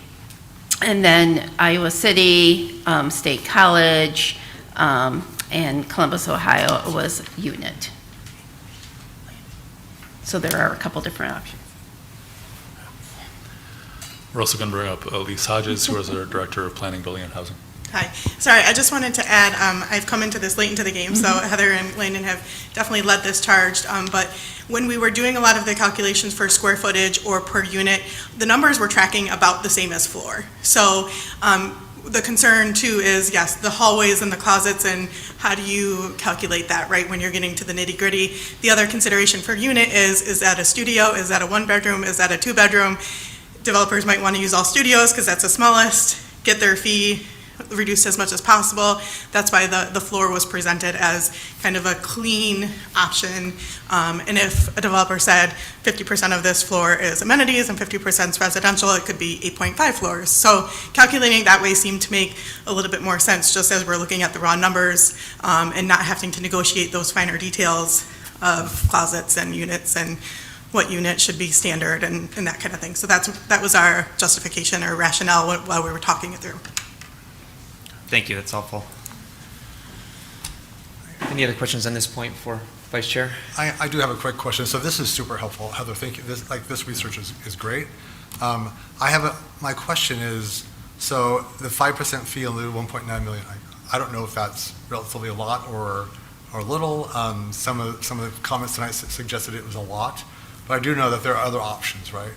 So do you know how much either any of these projects spent on their diverse housing requirement? Like, you know, did the hub spend $5 million to build something, or any idea like how much they spent to actually meet that requirement? Sure. Well, the hub wasn't subject to the diverse Oh, right, the housing hub wasn't, requirement. The Abbott and the Landmark both used transfers from other properties. Okay. The Landmark used transfer from Newman Lofts, and the Abbott from a project that didn't ultimately come to fruition. So, yeah, the Abbott has parcel C was attached to it. So that's the affordable housing development that's still waiting to get LIHTC approval. So that's where that project is. So they haven't spent any money on the diverse housing requirement? No. As of You, yet? you only have Newman Lofts, that's the only example. Yes, Yeah, Newman that's Lofts. been constructed. Correct. Is there an opportunity for anybody else to comment at all? We, the public comment period was over. This isn't a public hearing, unfortunately. I get that, but I think there's new things in the packet that weren't available when we spoke a couple weeks ago. I mean, I think it's, I mean, I Yeah, have- let's let the city staff go through it, and then we'll.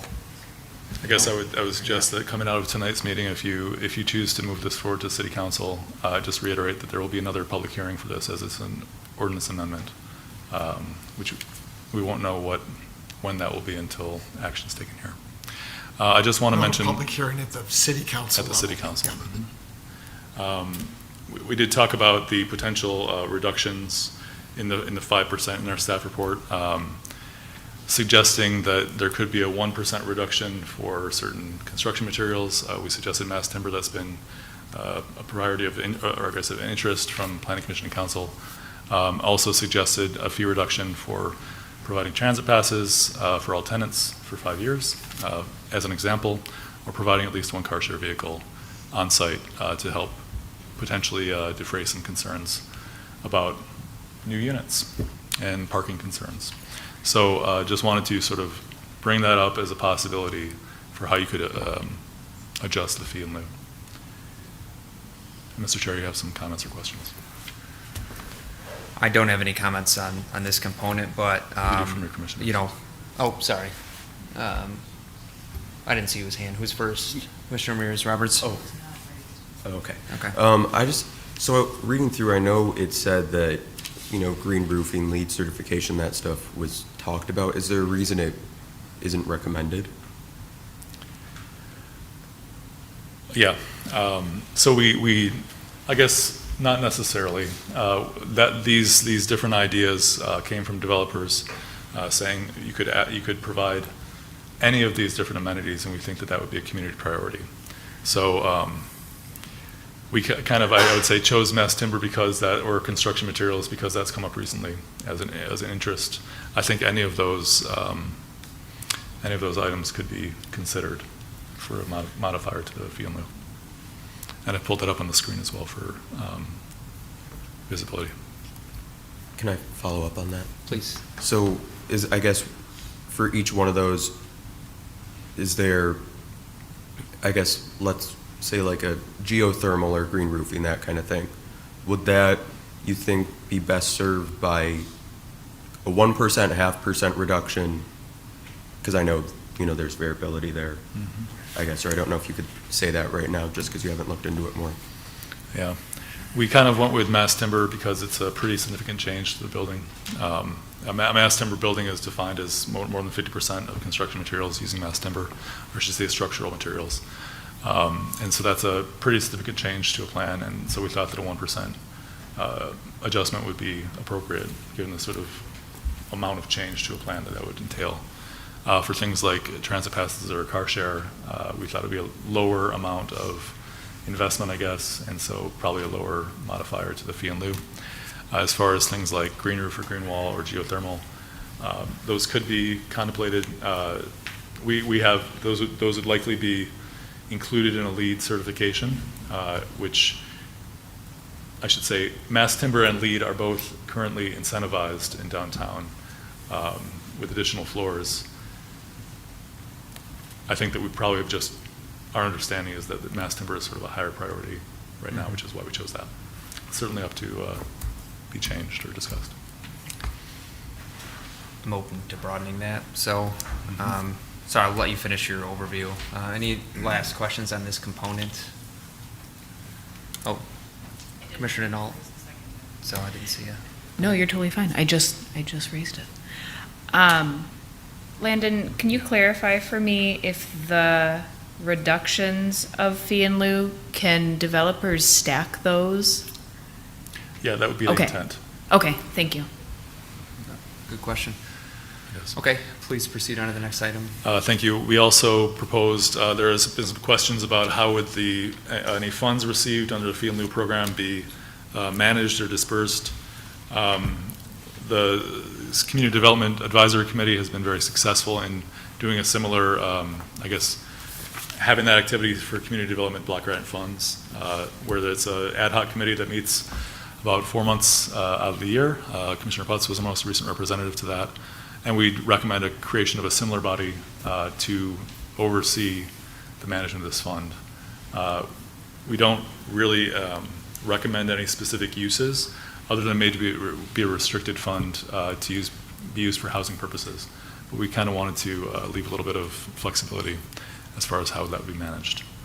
So I guess any questions about that idea or management of the fund? No questions right now for me. Any questions on that? I have comments later, but I'll hold them. The other items, I guess, transfer of credits and the area in which the diverse housing applies. So as far as transfer of credits, this is an existing mechanism that's currently allowed where you have a building. Currently, the transfer is allowed from the same area in which diverse housing is required. So you can have a transfer, like I mentioned earlier, the landmark transfer credits from Newman Lofts. Newman Lofts, as 100% 55 plus building, far exceeded its diverse housing requirement, which is 25% currently. And so that the excess units were able to be transferred over to the landmark, so to help the landmark meet its requirement. So that's how that worked. We're proposing to continue that transfer mechanism, but expand the area from which credits can be transferred. So specifically, the B3 district, which is downtown, and the EV zone district, which is East Village, that's the zoning between Bogue on the west and Hagedorn on the east and south of Grand River Avenue. So that area, as well as the core of downtown B3, we suggest this could continue to happen in the B3, but be expanded to the EV district, so that if projects were constructed anywhere in that district, they could be transferred into the diverse housing area. We also propose, based on developer requests and from some interest that we've heard from this commission and from council, to expand the area for transfers into B2 zoned areas, RM32, which B2 is a retail sales business district.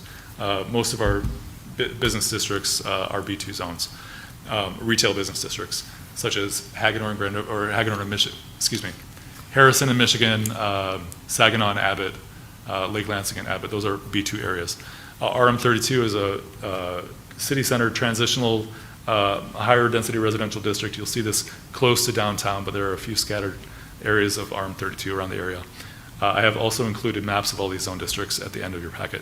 And then finally, RM54 is university oriented. It's essentially a high density residential district. We have very few of those properties, but essentially along Michigan, on the north side of Michigan, east of Harrison, there are a few properties.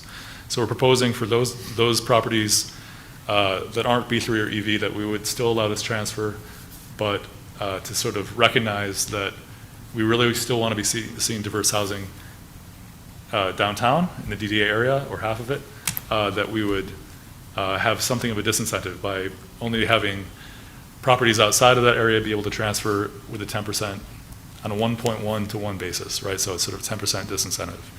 11 units would count as 10 to be transferred into the area.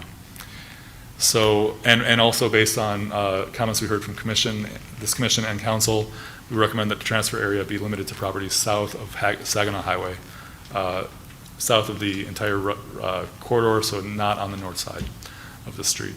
So any questions about the transfer area changes proposed? Okay. Quick question. Yes, sir. I know there was some discussion previously about rental properties.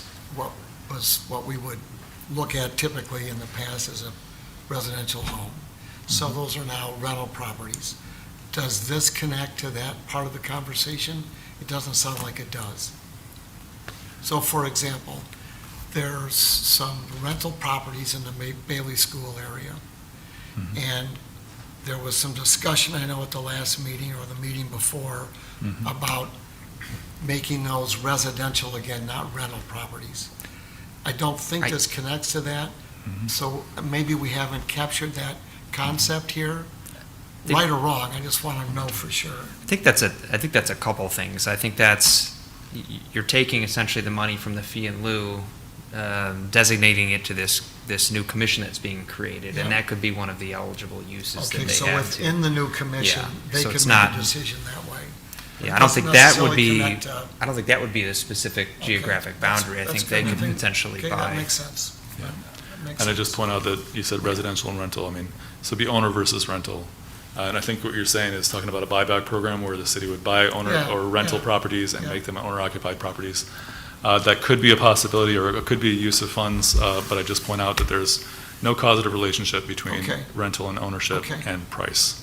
Answers my There's question. tendencies, but Very good. that's not generally a strategy to increase affordability. Very good. Commissioner Ramirez-Roberts? Yeah, so I had just I guess a clarifying question about what kind of housing, or I guess what zoning it could be transferred to. So I guess specifically I'm thinking about senior housing as one of those options. And particularly, you know, a lot of senior housing, thinking about like single story, maybe duplex type things. Would, I guess, I don't know if that would traditionally fit under like an RM14. I just didn't know if that kind of project you'd be able to transfer the credits to, or if in order to do that, you would have to go into the, you know, RM32 zoning. kind of deal. No, basically, you wouldn't be transferring credits to that kind of development. You'd be transferring it from, if it was large enough. The transfers can come currently from the diverse housing requirement area, and they can go into the diverse housing requirement area. So that's currently the DDA boundary west of Collingwood Ave. I want to talk about that a little bit in the future, in a moment too, but essentially you can transfer into that area to help a project in that area meet its diverse housing requirement.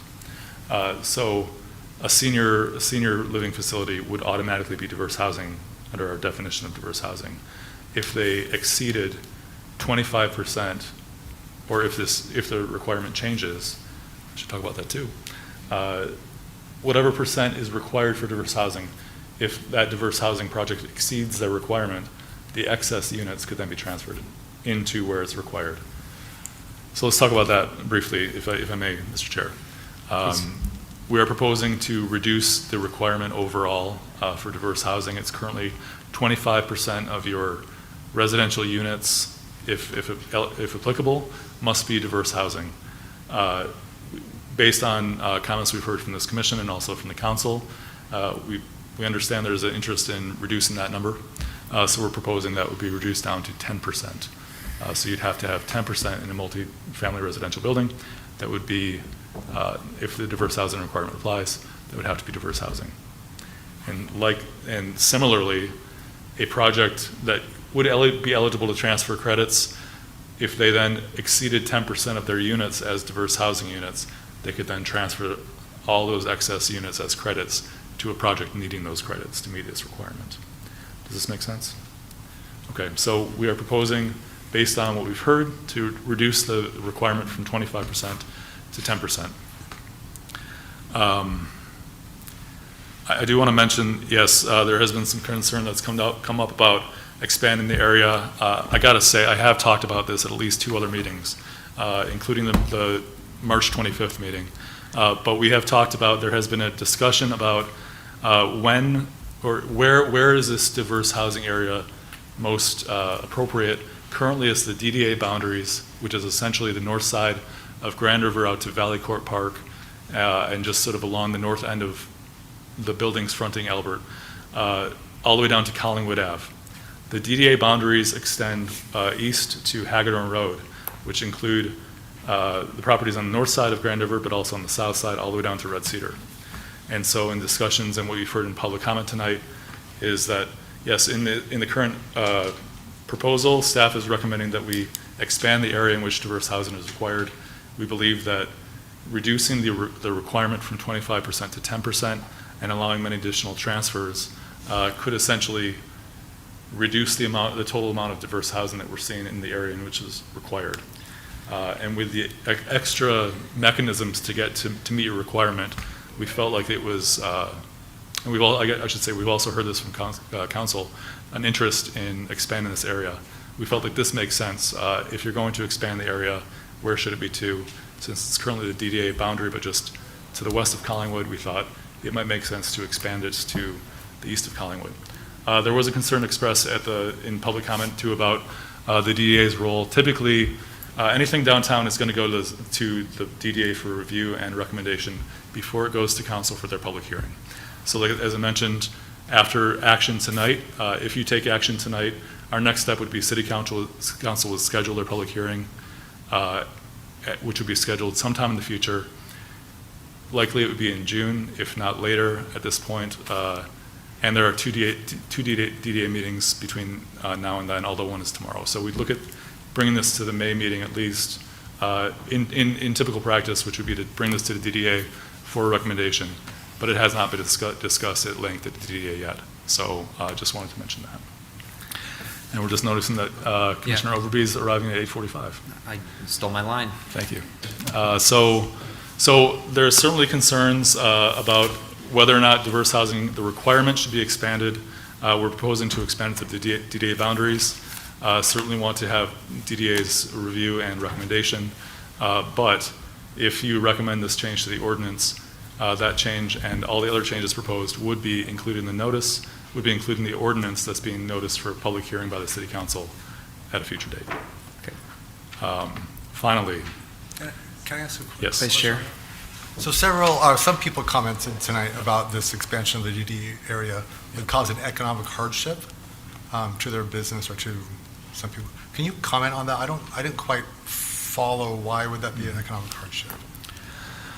I think that if that is sort of predicated on the belief or the notion that the diverse housing requirement represents an economic hardship.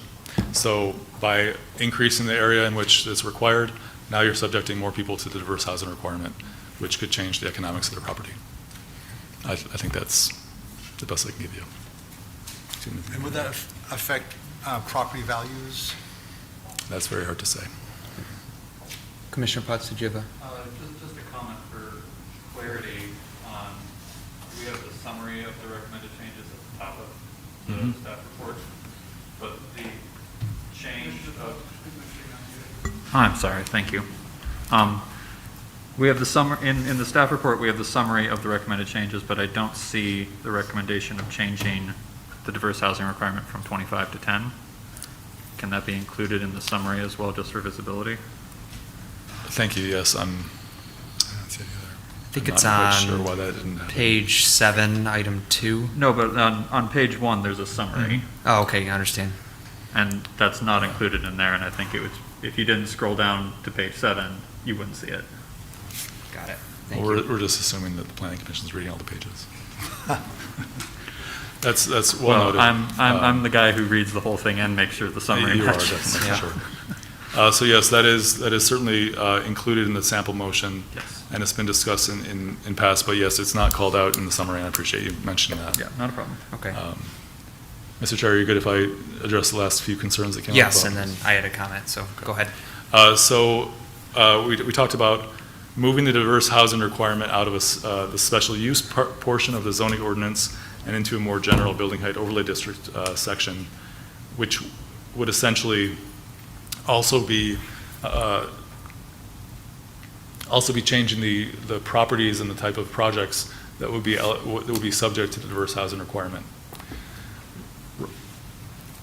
Before an ordinance that was passed in late 2024, Ordinance 1536, the diverse housing requirement applied to multifamily residential zone districts in the diverse housing area, multifamily residential properties proposed in the diverse housing area, which is the DDA west of Collingwood. When those properties require special use approval. And that's because the diverse housing requirement is housed in the ordinance within the special use section. That essentially, we changed as a result of Ordinance 1536, upper story residential units of 3 bedrooms or fewer were made to be a permitted use when it's new construction with site plan review, but a permitted use in business districts. And so that changed to essentially remove special use approval from many types of multifamily residential properties, including in the diverse housing area. That wasn't staff's intent to change that, and it wasn't council's intent to approve that. And I don't believe it was planning commission's intent to recommend that change either when it changed. So we look at this as an unintentional consequence of Ordinance 1536. We certainly understand the concerns, and we don't want to do anything that is problematic or conflicts with state or otherwise or other law. So if this isn't the right method, and our attorneys have been reviewing this, but I guess what we're looking to do, have the end outcome be that there's no longer essentially a loophole around where the diverse housing was required and for what kind of projects. I don't know if I can really call it a loophole, but that's kind of how it's turned out, because suddenly we have housing that is no longer subject to the diverse housing requirement when it always has been, or at least since the zoning ordinance was changed by Ordinance 1384 back in 2016. So we are proposing that in some fashion, the diverse housing requirement is meant to apply to all multifamily residential housing within the diverse housing requirement area that at least requires site plan review.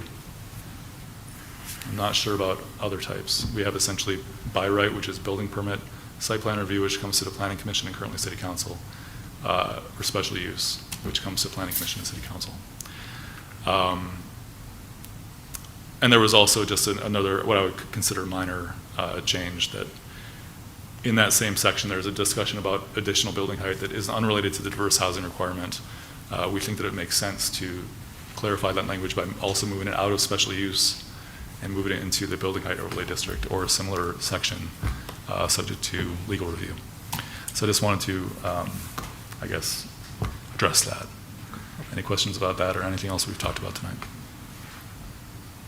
Seeing none, did you have any other updates to provide on this? I don't think so. Okay. Did want to do something a bit atypical, but I had actually reached out to Tim Brzezowski for some feedback on this, and we hadn't had time to connect due to my shoulder surgery and everything. So if you do want to come up and add the brief comments, I would appreciate it. Okay. Just using my discretion there. Yeah. Excuse me. Tim Brzezowski, 613 Grove. And you know, I have views on a lot of sub aspects of this, but I did want to just comment on the construction cost element there. I think if you use construction cost, I think you need to tighten up the language quite a bit. You know, as being in the construction management program at MSU for 40 years, I have some knowledge of this subject, and there are a lot of things. Is the construction cost what the applicant says when they apply for the permit, the value? Is it the Marshall square foot guide that's used to evaluate it? It seems like it incentives building a lower quality building. If I build a lower quality building, then I have less diversity housing requirement.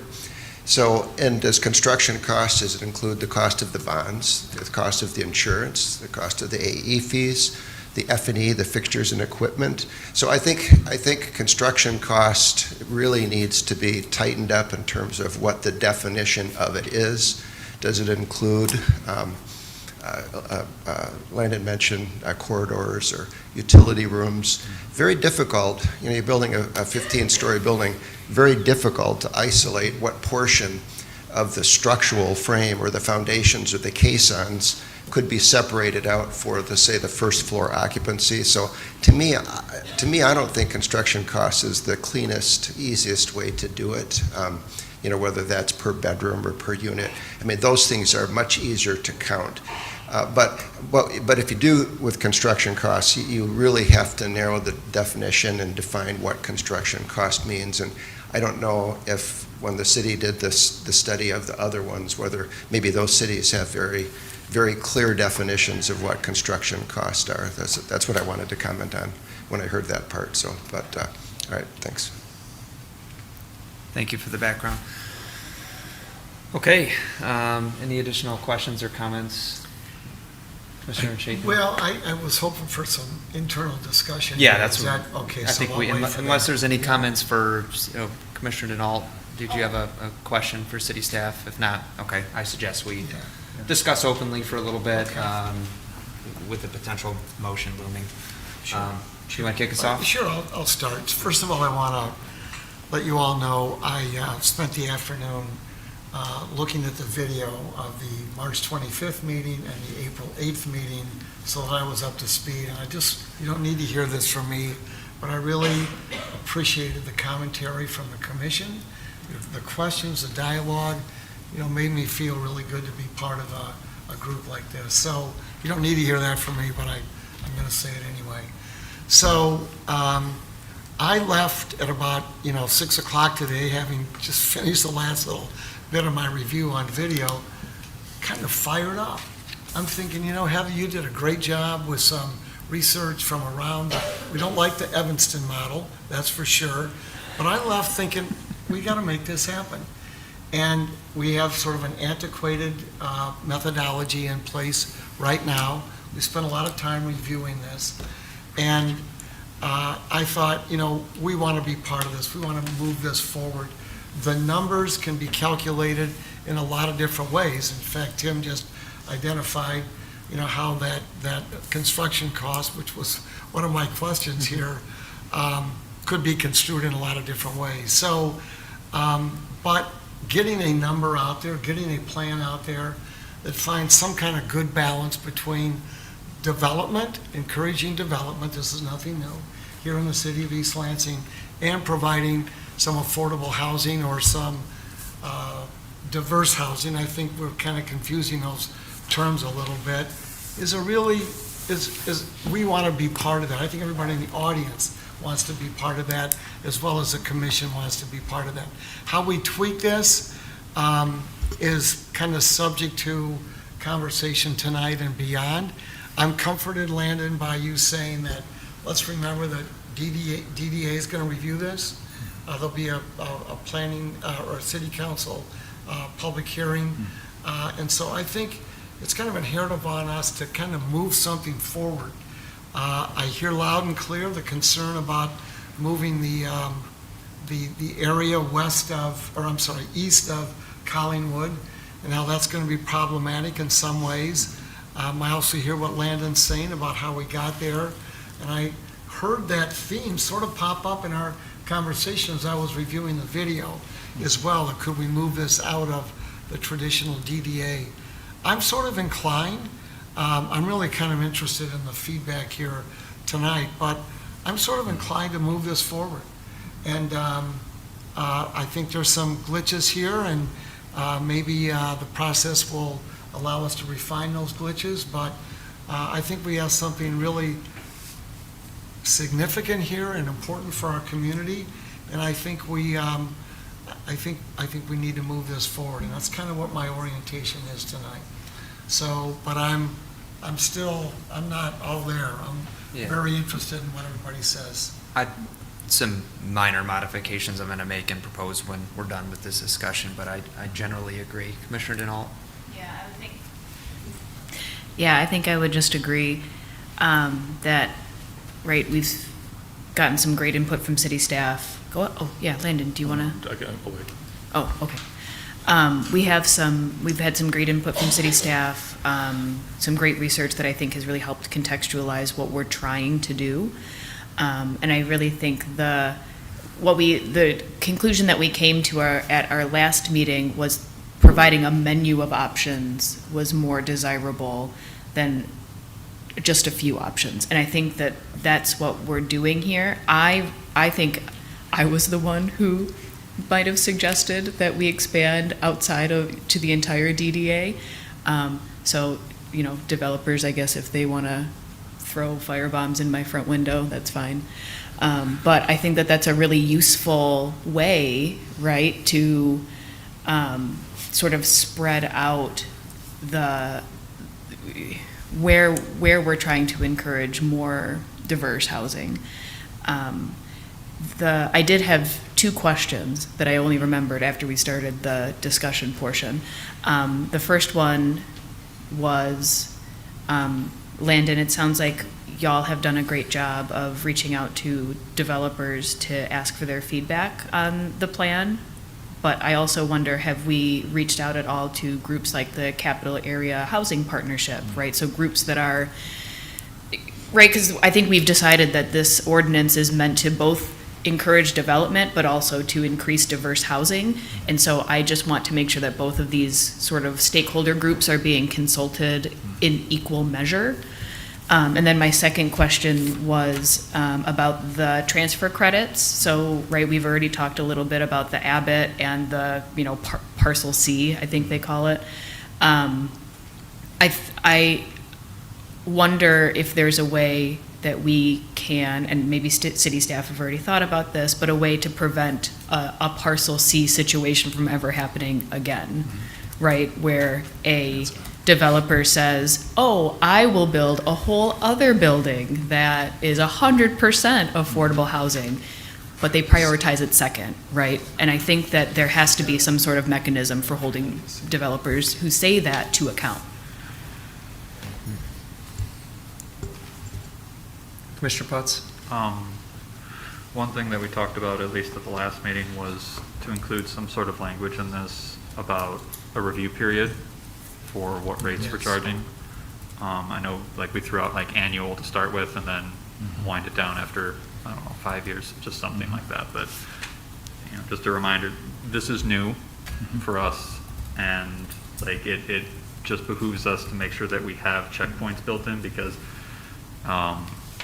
as a software developer, the motto is, if you're going to fail, fail fast. I know that's not always super helpful when you're dealing with brick and mortar buildings. You generally don't want to fail at all. But if you're going to run into problems, it's better to hit them fast and be able to pivot quickly. So I think making sure that there's some language included on this so that we have at least, we need to at least review this after the first year. Mr. Bartley, I'd could love you to comment respond on that too? to these questions. And I want to make very clear, staff is not, we are not wedded to you moving forward tonight. Like, we are okay if you want to wait. We have made some changes relatively recently that may need more time, and like to really be worked through if you want that at the Planning Commission level. We do have several steps ahead of this point with the City Council, and so opportunities to change it. But I think that that the Planning Commission should be comfortable with anything you're moving forward. And if you're not there, we can certainly bring this back at the next meeting on May 13th or future meetings beyond that. We don't necessarily have projects who are clamoring right now to use this. So it's okay to slow down if you'd like. I just want to make that very clear. Sure. As far as Capital Area Housing Partnership or others, I certainly haven't. I don't think we have. That's a great idea. We could certainly do that, regardless of what happens tonight. As far as the transfer credits and Parcel C, I should mention, and this hasn't been a topic of recent discussion about this ordinance, but Ordinance 1546 was adopted last year. That was introduced by Councilmember Meadows, and actually I don't think it was recommended for approval by this body, but the council ultimately approved it. 1546 restricts the transfer of credits in this situation from an affordable property when that affordable project has received local financial incentives, which is going to make a significant difference as far as how many affordable housing developments will transfer. I think it might be worth considering whether or not that should apply still. To Commissioner Puzz's point, maybe that could be considered in a review process later on as well. But that is meant to be a protection that's in ordinance right now. We had also proposed it could be a condition of approval that you just must build that first, but that ordinance did happen, so that's currently in effect, that they can't transfer if it's received local public financing or financial incentives. And then to your point, Commissioner Putz, about review period for the ordinance after a year or something like that, that's a great idea, and we would love to include that, and however this moves forward and whenever. Yeah, I would certainly support that, yeah. So, thank you. That's the comments I had. I had some more, if everybody's comments are, I had some more granular feedback, if that's okay. I guess just to preface it, I wouldn't be comfortable moving this version, but with these changes, I would be comfortable moving it tonight. I know you said we don't have to move it tonight, but we've been deliberating this thing for months, and I think the more we tweak and add to it, it can add to the confusion, and I think it's in a good spot if we can make a few tweaks to be moved tonight. So starting with, I'm just going to go subsection by subsection. Starting with subsection 1, I was curious about those modifications and clarifications you were making. They make sense to me, and I'm comfortable with that. Sub 2, I agree with 10%, but it should be added to the... Mr. Chair, I'm sorry, can I just clarify? You're looking at the sample motion? I'm looking at page 7, just as they're listed, yeah. I'm going to pull that up on the screen then, real quick. Yeah, or page 6, sorry. And that's the sample motion that we provided? Yes, and the sample motion. Okay.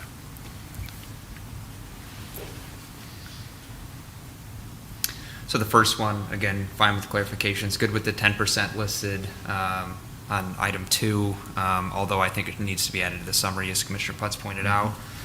On item 3, I wavered kind of back and forth on the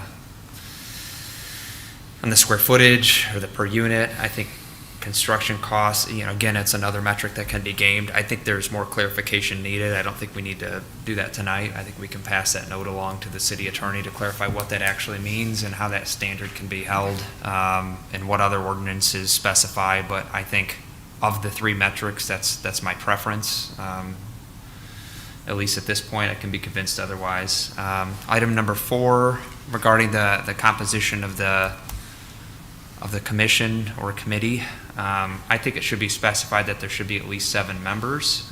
And then there was one thing we discussed at the last meeting that wasn't added, but I think a line needs to be added to the end that says the disbursement must be specific to an item related to housing. I don't see that there unless I missed it somewhere else. We talked about it. Yeah. This is good. Item number 5, a northern boundary is specified, but a east, west, and south boundary aren't specified. I assume that would mean city limits, but just maybe the city attorney needs to take a look at that and see if that needs to be specified. Item 6, regarding expansion of the district boundaries. I think this deviates from the original content is kind of where I'm at on that point. I think it should be struck. I know Commissioner Denault originally talked about doing a pilot or a smaller area, and I think if we expand this, it sort of deviates from what our original mission was to look at the original ordinance. Ultimately, it had been used once since 10, 11 years it had been passed.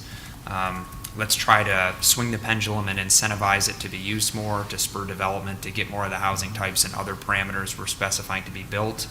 I think later on, we could always expand the boundary if it's super successful.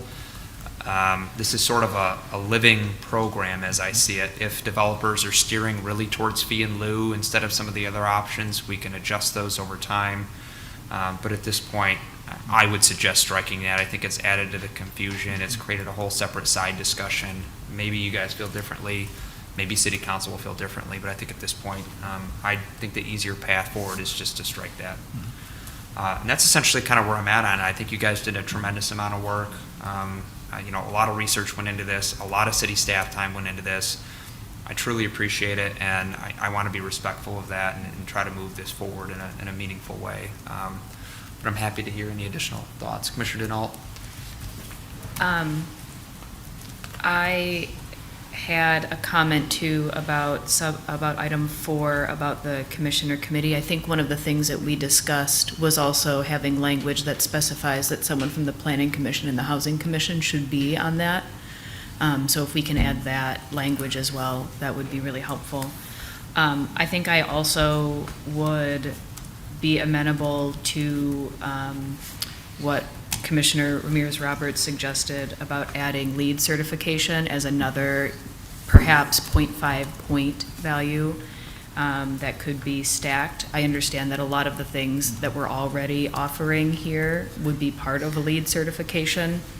So it might be redundant at that point, but I would be interested in that as well, right? Sort of encouraging other types of environmentally sustainable development. To clarify, it would be not modifying A, B, or C, but essentially adding a D. Adding a D, Okay. correct. Thank you. Yep. And then I feel like, and then item number 6, expanding it to the entire DDA. I think my clarifying question would be, I think when we said that we were interested in potentially expanding the area, that's why we lowered the number of diverse housing units to 10%, right? I think the logic, and correct me if I'm wrong, that by lowering the percentage and expanding the area, we would achieve a similar scope to what we wanted. So I think if we are not interested in expanding this to the entire DDA, which you are correct, Mr. Chair, that I did propose a pilot project, and maybe the pilot project is the Evergreen, what am I thinking of? The thing that we just saw a presentation East of. Village. East Village, Evergreen Village. Right, maybe that's the pilot project area for something like this. But I would be amenable to expanding it to the entire DDA. I think if we make it smaller, we should reconsider the 10% to maybe 15.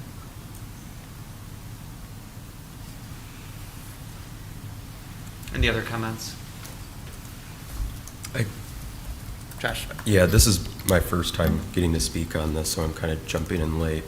And I want to, I guess, preface the fact that I agree with the chair in the sense that some of this can be decided by council. And I think one thing for me, just, first time speaking on it and echoing what Mr. Mizrowski said, is there's a lot of, I guess, construction can be nebulous in the sense of, are we making them pay that up front? Are we making them do so afterwards? All the different costs that go into that. I mean, just looking at it, I think particularly when you look at like the Columbus, Ohio per unit, it comes out to pretty much the same amount of money, and it's a much easier to administer way to do that. And I think, you'd have to come up with metrics in terms of how like the 0.5s and 1% reductions would apply to that. But I do think that's something that maybe we don't have to decide on tonight, but I think just going to council, I think would be something to consider in terms of just how easy it is to administer and how upfront it is to calculate. Versus, if COVID happens in the middle of a construction project and all of a sudden construction costs skyrocket halfway through, it could make the project no longer viable in terms of them being able to pay. So I think that's also something to consider. I share the same concerns, and that's why I raised them. I think we understand what the idea is, but I think there needs to be more parameters about what that actually means. Like, and to Commissioner Denault's comments about the boundaries of where this is applicable and kind of doing a pilot. What I don't like about a pilot is essentially sets you back a decade, right? Because it's going to take a year or so for this to get through, and then, a couple years for a design phase, and then a project's built, and then, I think when that happens, you look at it and you see, what you already know is like, it's being utilized and developments are happening or they're not. So, I view sort of expansion of the DDA as a separate subject, and I think you incentivize this, add this menu of options, it becomes overused, you scale it back, you change the parameters to get more of the policy outcomes you want, but that's just my opinion. So, okay. Comments down here? Well, I was just simply going to Commissioner say Chin? that this is not a finished product right now. It's Right. going to have some great review, DDA and the city council. It's going to be a lot more public input. We're going to tweak this, and we're going to make it work, and then we're going to review it on an annual basis or biannual. We've got to get back to it and make sure it works for us. But I think, I just think the process can sometimes be too cumbersome, and I don't want to be part of that cumbersome process. I think it's been great feedback and I reviewed everything online for those last 2 meetings, so a lot of good work here, and needs to be tweaked, needs to be finalized, but I'm very comfortable with the yes vote tonight. Vice Chair? I agree with everything. We have learned a lot in the last like month or two or 10, or however long this has been. The city staff has been great and helpful. I think we've done most of our charge that the city council asked. So I recommend that Chair Sullivan make the motion because he's got some great tweaks and I agree with him. And I don't know if I could repeat them all, so. But have you seen my arm? Yeah, I don't know, if you're okay with it. I'm fine, I'll do it, I yeah. found the motion, Ryan, jeez, oh man. As long as somebody promises to second Been a it. little off tonight, man. Okay, so motion made by me, Chair Sullivan. It's the bottom of page 5, right, Landon? So be it resolved that the Planning Commission recommends the following changes to Ordinance 1559 as introduced and referred by City Council. Mr. Chair, Oh, I'm sorry. Sorry. It's going to be the top of page 5. I move to recommend. Sorry. I move to recommend the City Council adopt Ordinance 1559, which would amend Section 50-94 of Chapter 50 of the City Code zoning to allow for a fee to be paid in lieu and meeting the diverse housing requirements in areas of downtown East Lansing, define a formula for the fee and allow for the transfer of diverse housing credits from areas outside of downtown for the following reasons. The amendment is consistent with the policies and uses proposed in the city's comprehensive land use plan because the proposed zoning amendment will facilitate new diverse housing being provided in areas identified as desirable in the recent comprehensive plan update. Those areas include downtown East Lansing, the East Village area, and other business districts, as well as areas with existing high-density residential zoning. 2, all of the uses affected by the proposed amendment would be compatible with other zones and uses in the surrounding area. Mr. Chair, I'm Yeah. so sorry. And you mentioned the areas that include East Lansing, East Village, and other business districts. And I Yeah. would suggest if you're not interested in expanding the area in which this is required, that you strike that sentence. If your motion will not include expansion, just because that area describes areas outside the. So what all do I need to modify in these conditions here that won't be met with me modifying 1 through 7 below? Just that. Just that? Okay, thank you. So strike the line on item 1 that starts with those and ends with zoning. Is that sufficient? It is, thank you. Okay, number 2, all the uses affected by the proposed amendment would be compatible with other zones and uses in the surrounding areas because the proposed zoning amendment would not change the review or approval process for any specific land uses. Number 3, public services and facilities would not be significantly adversely impacted by development or use allowed by the proposed amendment because the amendment would affect proposed developments only in areas with existing infrastructure or buildings and not in greenfield locations. Number 4, the uses allowed under the proposed amendment would be equally or better suited to the area than uses allowed under the current zoning of the land because the amendment would allow greater flexibility and more methods to meet the desired outcome of providing or facilitating the development of more diverse housing units. Be it further resolved that the Planning Commission recommends the following changes to Ordinance 1559 as introduced and referred to City Council. Number 1, the diverse housing requirement currently described within Section 50-94B4E of the Zoning Ordinance shall be moved to Article 7, Division 8 of the ordinance titled Building Height Overlay District, and duplicate words or sentences shall be removed. Section 50-94B5, additional building height shall be moved to Article 7, Division 8 of Zoning Ordinance titled Building Height Overlay District. Yeah. I apologize.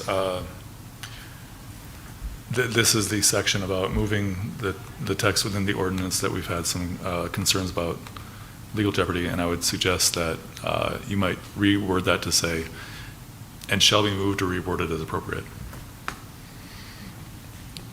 Instead of where it says, currently described within section 50-94B4E of the zoning ordinance shall be moved or reworded as appropriate. Got it. Section 50-94B5, additional building height shall be moved or reworded as appropriate in order, or revised as appropriate.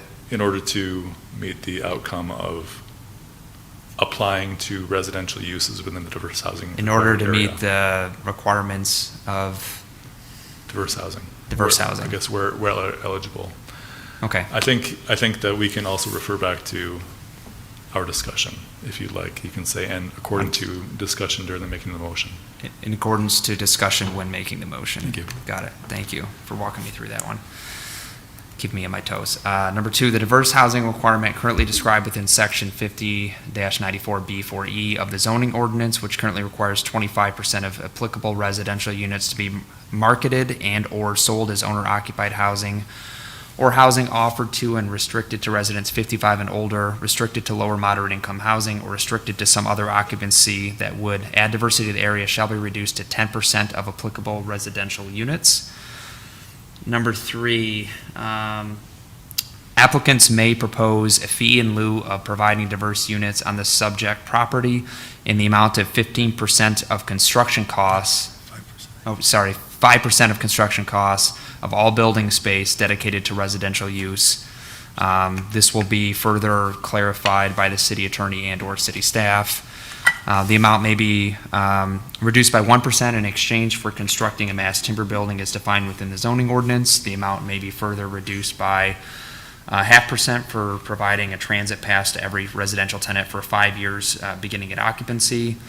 The amount may be further reduced by 0.5% for providing at least one car-sharing vehicle on the property for 5 years beginning at the time of issuance of a certificate of occupancy made available to all eligible tenants. And then D, what? Sorry, you have D coming, but I would just mention in A that you had talked about having lead also be an incentive for that 1%. We Oh, that talked was about D. not revising A, but Thank you so instead much. adding D. I apologize.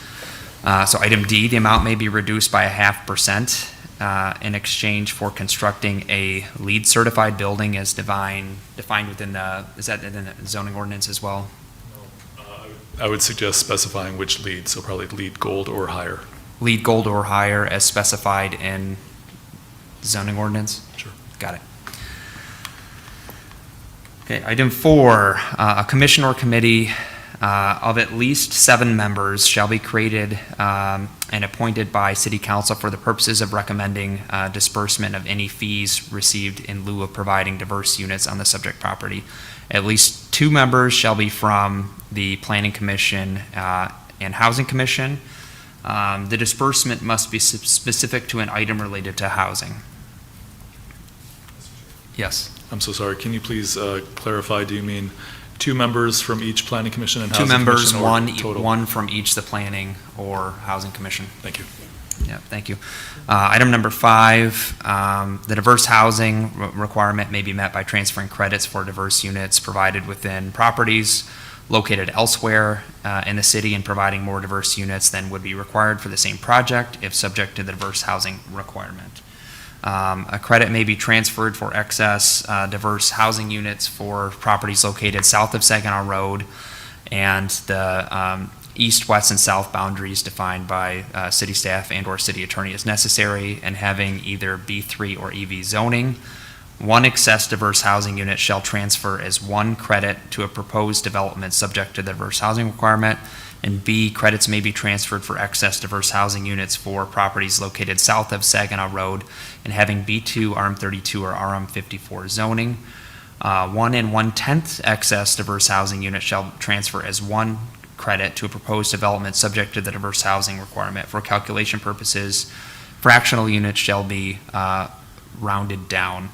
And then strike section or item 6, and then replace item 6 with the requirement for city staff to do a 1-year review of the impact of the changes to the ordinance. Would you want to specify that that review comes back to the City Council and/or Planning Commission? Yes, I would. Okay. Thank you. And that review shall come back to the Planning Commission and City Council. I think that captures everything we discussed. Is there a second? Seconded. Seconded by Commissioner Putz. Can we get any discussion on the motion specifically? Commissioner Overby? Just a brief comment. Like all the rest of you, I've studied this over the past several months, and this is good public policy. and we should do this. It's an opportunity for the city. It will help the developers. We've got enforcement mechanisms built into it, so I'm planning to support it. Well said. Commissioner Ramirez Roberts? Yeah, just in regards to item 6 getting struck, I support that getting struck tonight. I do just want to, I guess, state though that this is something that should be looked at in the future in terms of expanding it to the entire DDA.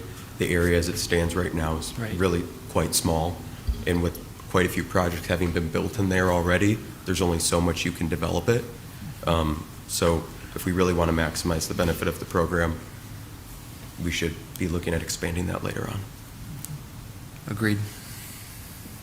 Comments done here? All right, seeing none. Roll call vote, please. All right, we have a recommendation or a motion to recommend adoption with amendments made by Sullivan, seconded by Putz. Commissioner Denault, how do you vote? Yes. Commissioner Overby? Yes. Commissioner Putz? Yes. Commissioner Ramirez Roberts? Yes. Commissioner Chapin? Yes. Vice Chair Wagner? Yes. And Chair Sullivan? Yes. The ayes have it. Apologies for the roll call vote again, and thanks everyone for your patience as we fumbled through that. I appreciate it. So, okay. Takes us on to new business. Up first is item 8.1, consideration of ordinance 1564, an amendment to chapter 50 of the city code to rezone approximately 40 properties north of Lake Lansing Road, west of Chandler Road, and east of US 127 from their current DeWitt Township zoning to East Lansing zone districts. Mr. Bartley. Thank you. So this ordinance 1564 and the next item 1570 are essentially tie-barred, so I'd like to consider those together. 1564 is many properties, about 40 properties that have existing DeWitt Township zoning that's left over from a 425 agreement or a couple 425 agreements that were made in 1998 and 2001. So that's a transfer of properties from the municipality of DeWitt Township into East Lansing that was done. And typically that includes a rezoning of the properties to East Lansing Zone District, but that wasn't done at the time. So we have a resulting situation where essentially we have properties that are non-conforming because they're subject to an ordinance that cannot be administered by the city of East Lansing. So we're looking to change the zoning of all the properties from DeWitt Township zoning to East Lansing Zone Districts to allow for continued use of these properties. And the reason I say continued use is the properties have been quietly enjoyed for the last 25 years. However, because they're under the DeWitt Township zoning ordinance and I can't administer that, they're technically considered legally non-conforming, which means that they cannot expand or rebuild, if destroyed, their existing property without some sort of variance or rezoning. So we want to change the zoning of all the properties that have existing DeWitt Township zoning but are located in the city of East Lansing to rectify that situation. We strongly recommend adoption of an ordinance that changes the zoning of all the properties from DeWitt Township. The question is to what? So we had a public meeting, community meeting at MSU HQ2 up on Coolidge Road back in late February. And then we had a public hearing on April 8th, at which time I presented an initial recommendation. We had several comments about that initial recommendation of people asking essentially, no, I want something different. So I want to go through those initial or the modified recommendation in some detail. I'm going to pull that up on the screen momentarily. Okay.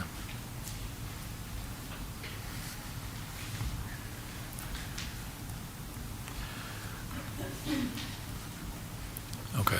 This is the whole map. All the properties that are shaded, including this hatched property, are all proposed to be rezoned. So I want to go through sort of area by area. And I think I should also refer back to my initial staff recommendation as well. The initial staff, let's look at the properties up on Stoll Road near Chandler. And a person in public comment mentioned earlier that they were concerned about these because their house is nearby. I just want to mention that house is on the north side of I-69 along Chandler and is located in Bath Township. It is not subject to this 425 agreement. and it is not proposed to have any zoning changed.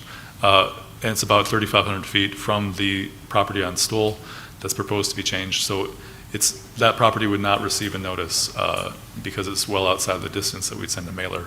But it would be posted for the public hearing last time, or the city council's public hearing will be posted in the newspaper, either City Pulse or State Journal. So we still will send notice, depending on how. I would also just request, I think if people are concerned about timing, please reach out to me directly. Sometimes, especially if you're not receiving the notice because you live too far away from the property, it can be very confusing. So I would ask L. Bartley at cityofelastlansing.com, shoot me an email, and I'd love to discuss that with you. So these properties up on Chandler at Stoll were proposed in my initial recommendation as B2 retail sales business, including this property, 3859 Stoll. I call that out. That's Ordinance 1570. That property currently has East Lansing zoning. So it's an East Lansing property with East Lansing zoning, unlike the properties around it, which are East Lansing properties with DeWitt Township zoning. So we're showing that all three properties were proposed as B2, which is retail sales business. That had been essentially responding to a potential plan down the road for a highway interchange. Our understanding, again, is echoing a person's comments from the public comment. Our understanding is that interchange is not proposed for many years, if at all. So we don't feel that, I guess combined with that knowledge, and also we had a gentleman from a property just sort of in between all these properties that is still within DeWitt Township, say that he was opposed to this change. He has a residential property and would like the properties around him to stay residential as well. So the initial recommendation was B2. The modified recommendation, based on that feedback that we've received, is R1, low density single family residential. Certainly can be reconsidered down the road if and when an interchange is proposed.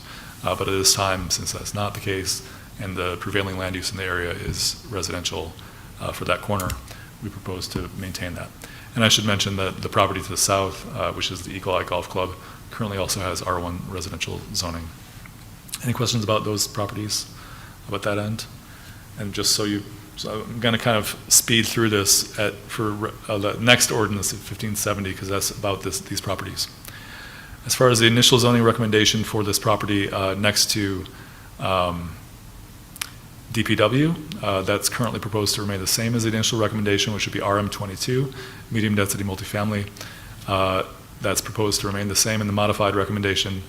The DeWitt Township zoning is multifamily. We don't necessarily expect multifamily, but that's the closest analog to the existing DeWitt Township zoning, and we feel like that might be just fine. A little bit east, 2870 State, that's proposed as B4, which is a restricted office business. That's the prevailing zoning of all the properties to the south of that. So along Coolidge and west, Coolidge Park, those are all zoned B4. So 2870 is proposed to also be B4 to reflect the zoning of the properties surrounding it. Any questions about either of those two properties? Okay, just to the east, we have 3070 State Road. That's a 50-acre property that a couple who owns it, or excuse me, brother and sister, mentioned earlier tonight that they'd like to maintain the agricultural use of that property. It is currently zoned agriculturally in DeWitt Township zoning. So this would maintain that agricultural zoning. I typically shy away from trying to change the zoning of one property. That's spot zoning. However, this is a very large property and could it's about 50 acres, could be very easily subdivided in the future. So our understanding is that it's okay to propose a rezoning of the single property because of its size. Any questions about that? Okay. So it's analogous, essentially. It is. You're changing it from DeWitt A agriculture to proposed East Lansing RA residential agricultural? Okay. The properties immediately to the south, I want to spend a little bit of time on, and then we'll get to the properties along Coolidge, or along Coleman, between Coolidge and west. But to the east of Coolidge, on the north side of Coleman, our initial staff recommendation had been to be RM14, and that was essentially in line with existing land uses further to the west. However, we heard a lot of concerns from neighboring residents last time, including tonight, from the Hawks Neck subdivision, which is immediately to the east. And because of those concerns, we're proposing to change this large parcel of 3303 Coleman to R2, which is the zoning of the Hawks Nest subdivision. The properties to the west, we still propose as RM14. I should mention the RM14 is chosen because it is a multifamily district. However, it allows single-family and two-family houses by right. So it would not create any non-conforming situation for the existing houses on those properties. And there are not currently any buildings on 3303 or the adjacent properties. However, in response to the environmental concerns and the concerns about higher density residential, we are proposing a modified recommendation to make this R2, which is consistent with the adjacent properties to the east. One thing I should also mention is that we do have a pretty significant, I think Cliff had to take off. He was here tonight, but Cliff is our environmental sustainability specialist, our manager, and he mentioned that we do have a pretty significant protection ordinance. Chapters 48 and 49 are about wetland protection and vegetation in the city. So every new development when proposed is subject to those regulations. You can't build on a wetland. You can't remove a wetland unless it's very small and considered not contributing, I guess, to the environment. And that happens now and then. My understanding is that wetlands up in this area are all fairly large and considered to be environmentally important. So we'd certainly have to look at, we'd certainly consider that if and when a development project was proposed on any of these properties. That said, I can't guarantee that a development would be stopped because of its the wetland protections. There may still be development. So I guess in response to the environmental concerns, we do have protections in place. Certainly rezoning a property to any zoning in which something can be done, which is not the current state, that would facilitate future development. So we do have that sort of, I guess, risk, if you want to look at it that way. There is potential for future development once you propose or approve a rezoning. So Landon, for those agricultural sites there, have the owners weighed in at all about the proposed zoning change, or just the neighbors? The agricultural site to the north along State, yes. I talked to the owners of the properties 3303, 3203, 3255, and this unaddressed property. That's Ides. They were interested in the RM14, the higher density. I haven't heard a response to the current proposal of changing that 3303 to lower density. Again, I guess the next step in this process, if you choose to act tonight, would be to be forwarded to the City Council, in which case they would again have their own public hearing and notice it. So we'd have that another opportunity for anyone in the area and the owner to respond. Ramirez Roberts, go ahead. Yeah, so I had a question, I guess, just due to concerns about the wetland status. Is it typical for rezoning, like, to do any kind of wetland analysis or anything like that when considering rezoning? It can be if the Planning Commission chooses to refer a rezoning request to the Commission on the Environment. For what it's worth, I did send our initial recommendation to the Council on Environment, or Commission on Environment, for their review, and they said, this is interesting. If the Planning Commission wants to refer this to us for further review or recommendation, we would be happy to look at it, but they haven't provided a recommendation. They're waiting on your referral if that's important. Take this back a step. Is there a looming deadline or a need to get this done within the next month or so that I'm unaware of? No, there's no urgency. This has been 25 years in the making, and essentially we had I shouldn't say that. There is a proposed project at 2900 Coleman, which is right in the middle between West and Coolidge on the south side, that you saw at a public hearing a couple months ago, which they then withdrew because they're interested in being part of this rezoning. Their end outcome is to be RM14. Their intent is to apply for a housing project at some point, which would potentially be seeking funding from the state in an October funding round. Mm-hmm. So my understanding is that they would be looking for some action on this rezoning before October. Yeah. That said, I mean, we could certainly... For the purpose of? For the purpose of requesting a housing project. And they would, if the rezoning came through, they would then return to you to request approval for the project. And I think we could, there's a lot of time between now and October. There is. It'll be here before we know it, but I think you could break that off if needed, but, okay, that was the main question I had. I have some other questions, but I don't see if there's any. Commissioner Putz? Ramirez? Landon, thank you for all the work on this. I understand what you're trying to do, or what city staff is trying to accomplish with this. For that block of properties, again, 3151, 3203, 3255, and 3303, I think. And there's an unaddressed property in the middle, too. Yeah, the Tetris piece in the middle there. Yeah. So originally, they're all into it agricultural zoning, I believe. Yeah, I'll go down to the. Yeah. I'm sorry. There, it's above. So yes, all those that's properties correct. originally, or I should say currently, are in DeWitt agricultural zone. So yes. Did the owners of any of these properties indicate that they wanted a different zoning than the equivalent residential agricultural for East Lansing? Yes, when I talked to them, they were interested in a residential zone district to potentially have future development. They don't have anything proposed and didn't signal that they have future plans anytime in the near future, but certainly the rezoning would facilitate potential future development.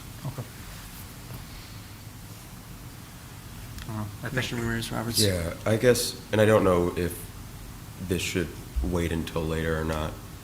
I guess for me, I would almost like to break since there has been contention and concern around it, the 3303 Coleman into essentially its own item, and potentially, consider referring that to the Commission on the Environment so we could get a better answer, because I guess if it would fall under our wetland statute, I guess I wouldn't understand rezoning it if the development on it would be limited by the wetland.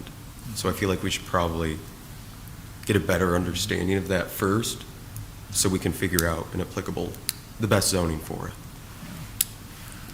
But I don't know how other people feel. Mr. Bartley? Yeah, that's possible. You can certainly remove properties and say these should still be rezoned, but we want to take a closer look, and it would become a separate ordinance with those properties. If you were to split off 3303, I would suggest probably the other properties as well, up until Coolidge. So 31, the ones that Commissioner Putz mentioned, 3151 and the properties east of that. Because of spot zoning. Not necessarily, but I think that all those properties were sort of concerns of the neighbors. They certainly brought up 3303 the most, but also we're talking about the other properties as well. And it technically wouldn't be spot zoning because they'd have the same zoning as the 3070 property above them. So Okay. you'd have a Yeah, block I'm not of looking at the map, so right now. Just Ramirez looking, Roberts, you have another comment? looking at the map, they are, I guess, part of the same. A lot of those lots are wooded or just plain grassland right now, apparently from satellite. So I guess if we're reviewing that, they probably would count as one wetland or one ecosystem there. I have some general comments about, I think, some guidance I think that'd be helpful in next steps. I think, look, there's no sense of urgency on this. I think we're good to wait until the next meeting. It's very late tonight. I don't think we're going to resolve this tonight.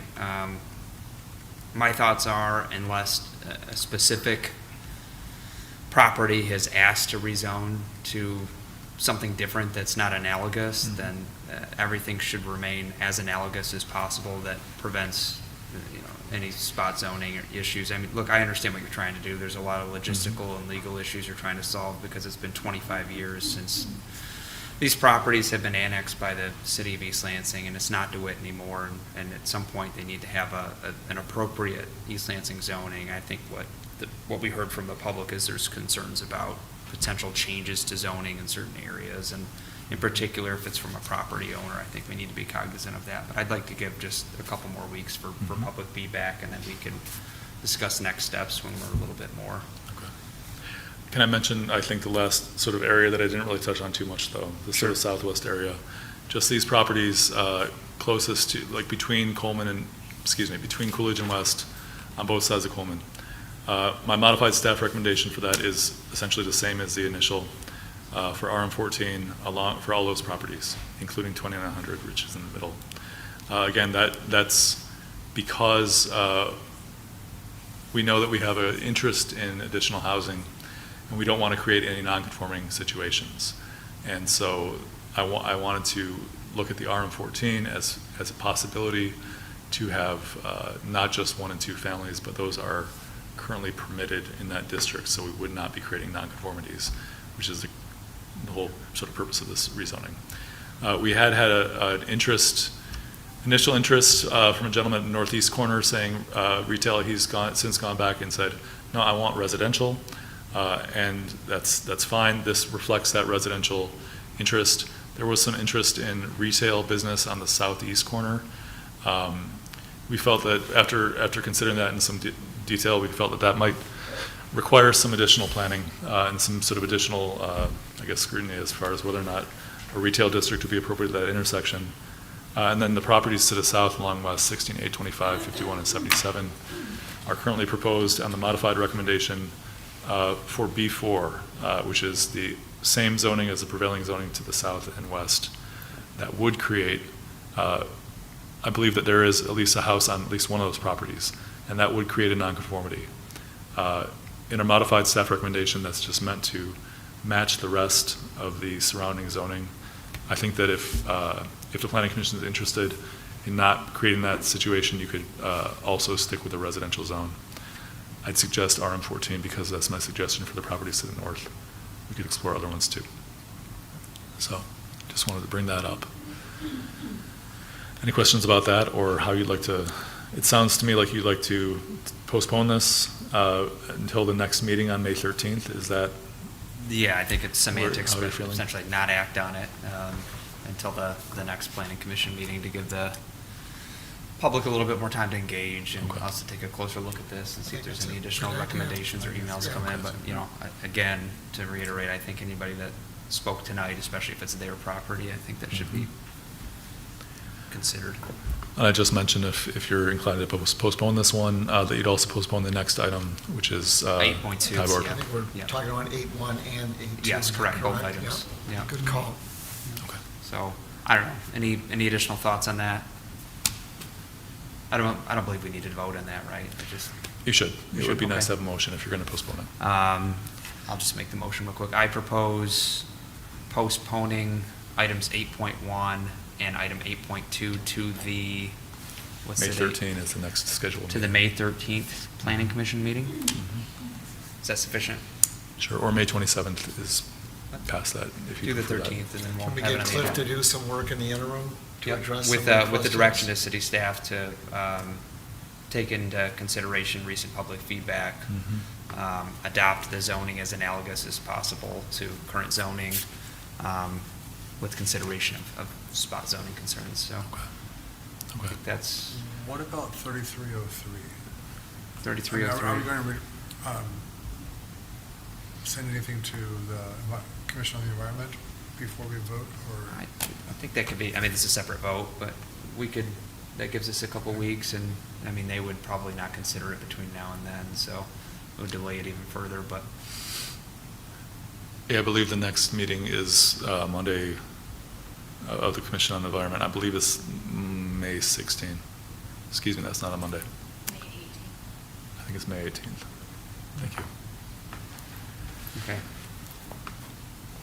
So I revised by my means of motion saying that to move this to the later meeting date in May, and then we can refer any sites with wetlands here to the Commission on Environment. So you're looking to postpone to May 27th? Correct. And refer the question for any property with a wetland to the Commission on Environment? Correct. For review. Okay, thank you. I second that. There's a motion? Okay. Motion by me, Sullivan, seconded by Vice Chair Wagner. Any more discussion on this item? Do you have sufficient feedback and guidance from us? Okay. All right, all those in favor vote aye. Aye. Aye. Opposed, nay. All right, motion carries. So this, item 8.1 and 8.2 are postponed to the May 27th Planning Commission meeting for additional review, and any sites with wetlands are referred to the Commission on Environment. Thank you. That takes us on to item 8.3, consideration of a request from 246 Equities LLC for a site plan approval located at 601 Abbott Road. Grace? So the public hearing for this item was held at the Planning Commission on April 8th, and there were no public comments that were received on the application. This application is for 9 three-bedroom units within the existing building. The site changes that they're proposing are to reduce the impervious surface area. The applicant has, since the April 8th meeting, addressed outstanding staff comments, which included a parking deficiency, bike space deficiency, and scope of work for the engineering department.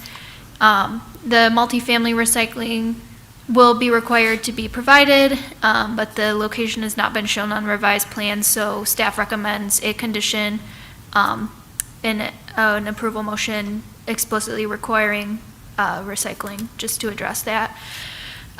They have also adjusted the plans based on feedback from the Planning Commission to include a walkway from the Abbott Road sidewalk to the parking area, while still staying under the maximum lot coverage. In reference to landscaping, they made some minor changes. They're not removing any plants that are on site currently and are adding some additional around the building.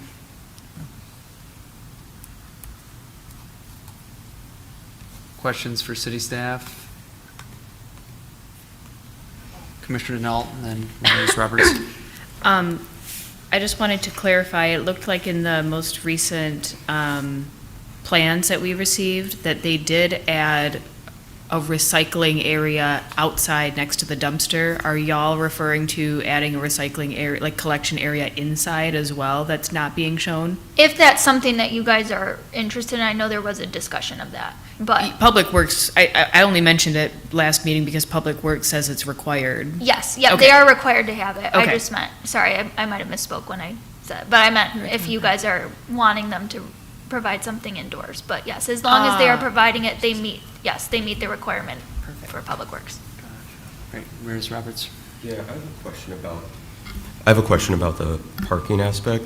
Yeah. I wasn't here for the previous meeting, but, so it's going to be, I'm assuming, 27 bedrooms overall? Yes. I guess my question is, being so close to campus, I don't know what was the previously supplied parking amount before this meeting? So the existing site has 30 spaces, but the previous plans had 22 spaces. Our parking requirements in the zoning ordinance require 23 based on the number of units and bedrooms. Okay. And it's still a reduction in pavement. Right? Yes, it is a reduction in the number of spaces that are there currently, but they did add the one additional space that was missing from the previous plans to meet the minimum. Got it. It was just my thoughts with it being close to campus and everything, that it probably didn't need as many parking spaces there. Yeah. Any questions or comments down here? Are they keeping the retaining wall and everything, right? Like they're making Yes. some okay, Yep. got it. So the questions I have, I don't know if the applicant's here, if they want to add Yes, anything. the applicant's here if you have any questions. I don't know if you have anything. I don't know if there's any additional updates or comments they want to provide before a potential vote, but seeing none. Okay. Can I just mention, on page 10, Grace has laid out sort of how this request meets different standards, so that might inform your motion as you're making it. The sample motion has areas for reasons, so we just want to point out if you can find reasons, potential reasons to use in the sample motion in the staff report. Gotcha. All right. Is there a motion?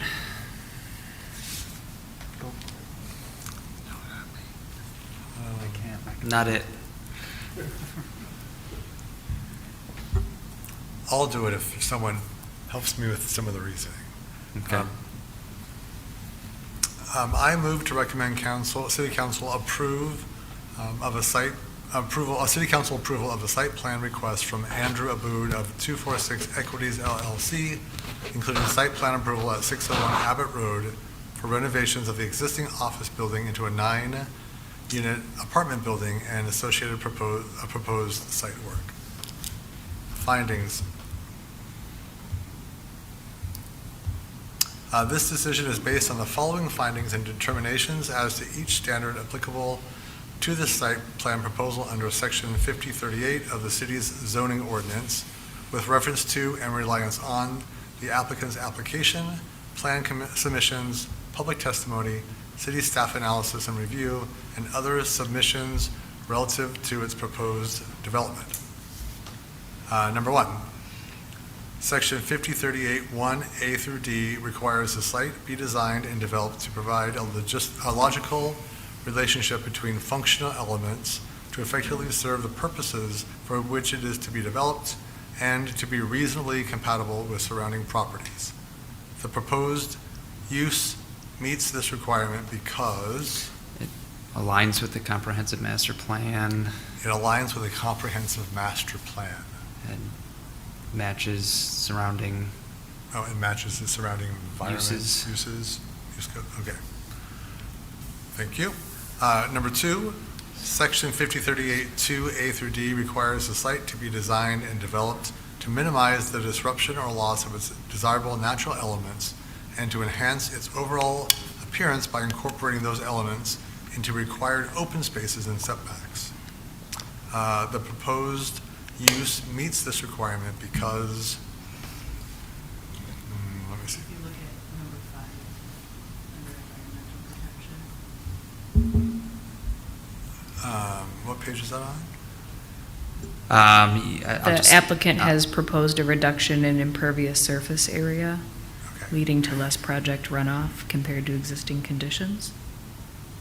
Okay, the proposed use meets this requirement because the applicant has proposed a reduction in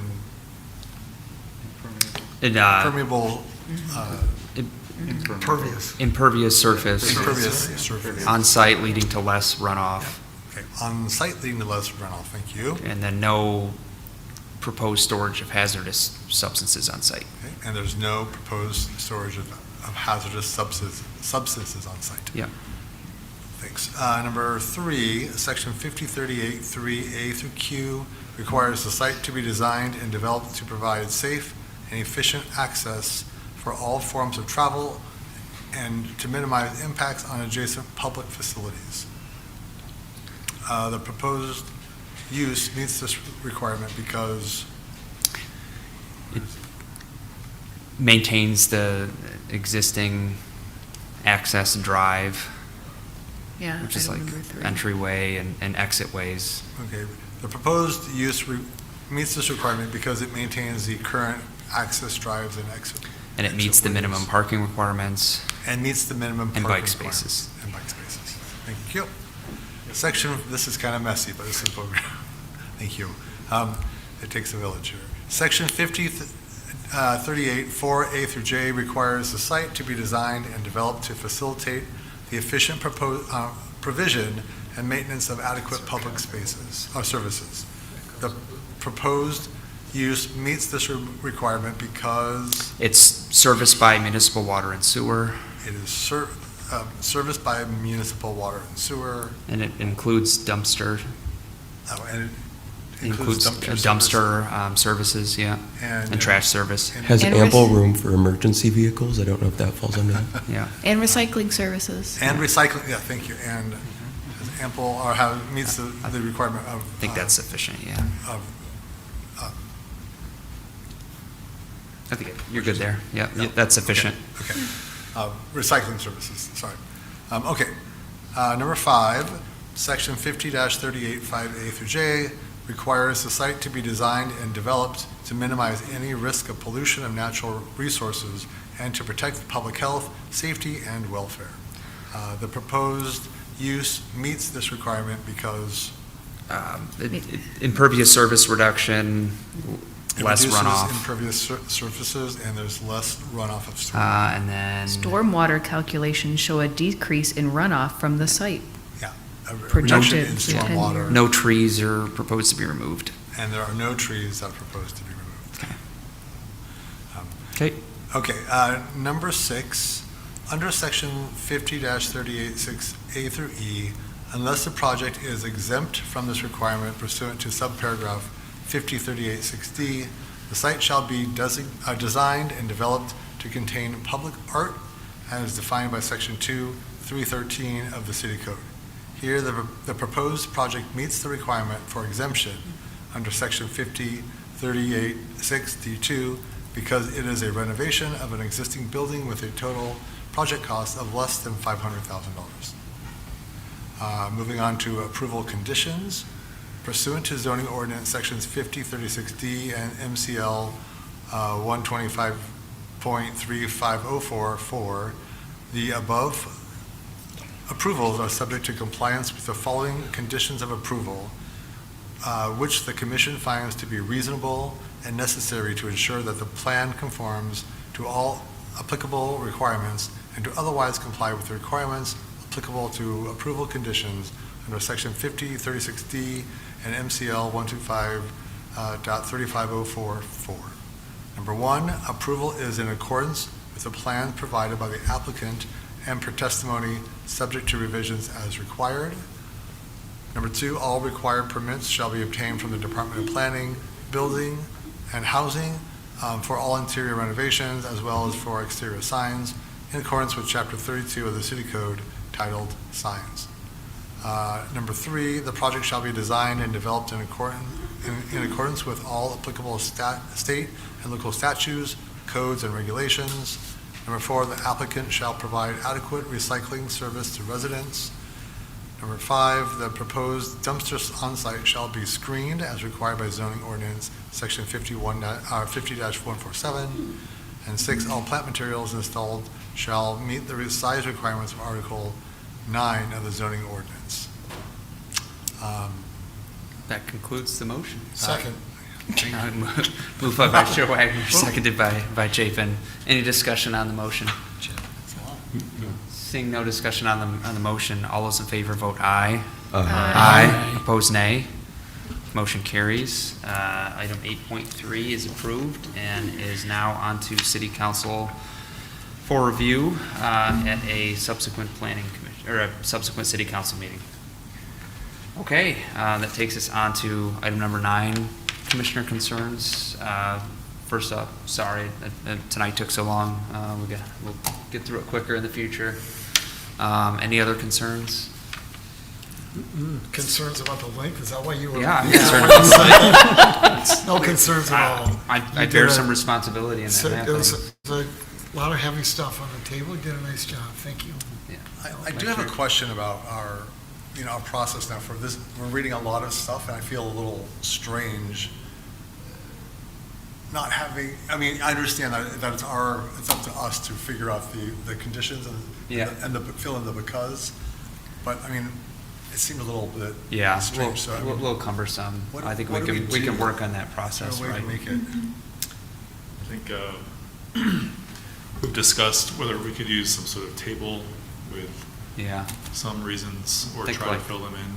But like the bounce in between looking at the motion, looking at the staff report, Do you feel like it would be helpful if we printed a copy of one of those two things, printed a motion sheet, so you could just look at the 100%. the review comments on your computer and then have the motion itself? That would be great, because I was scared when I'm reading this, if I start to scroll down, To bounce I'm gonna back. lose everything. I don't know. Okay, so if we could print off motion sheets, that might work. I just need to bring a second laptop. You could do that, or you could red or yellow, so Yeah, I just need to bring my full setup with 2 screens. Later meetings more efficient, so. Any other comments or concerns from the group? Seeing none, motion to adjourn? So moved. Second. Moved by Commissioner Putz, seconded by Commissioner Denault. Seeing no discussion, all those in favor vote aye. Aye. Opposed, nay. We are adjourned at 10:02 PM.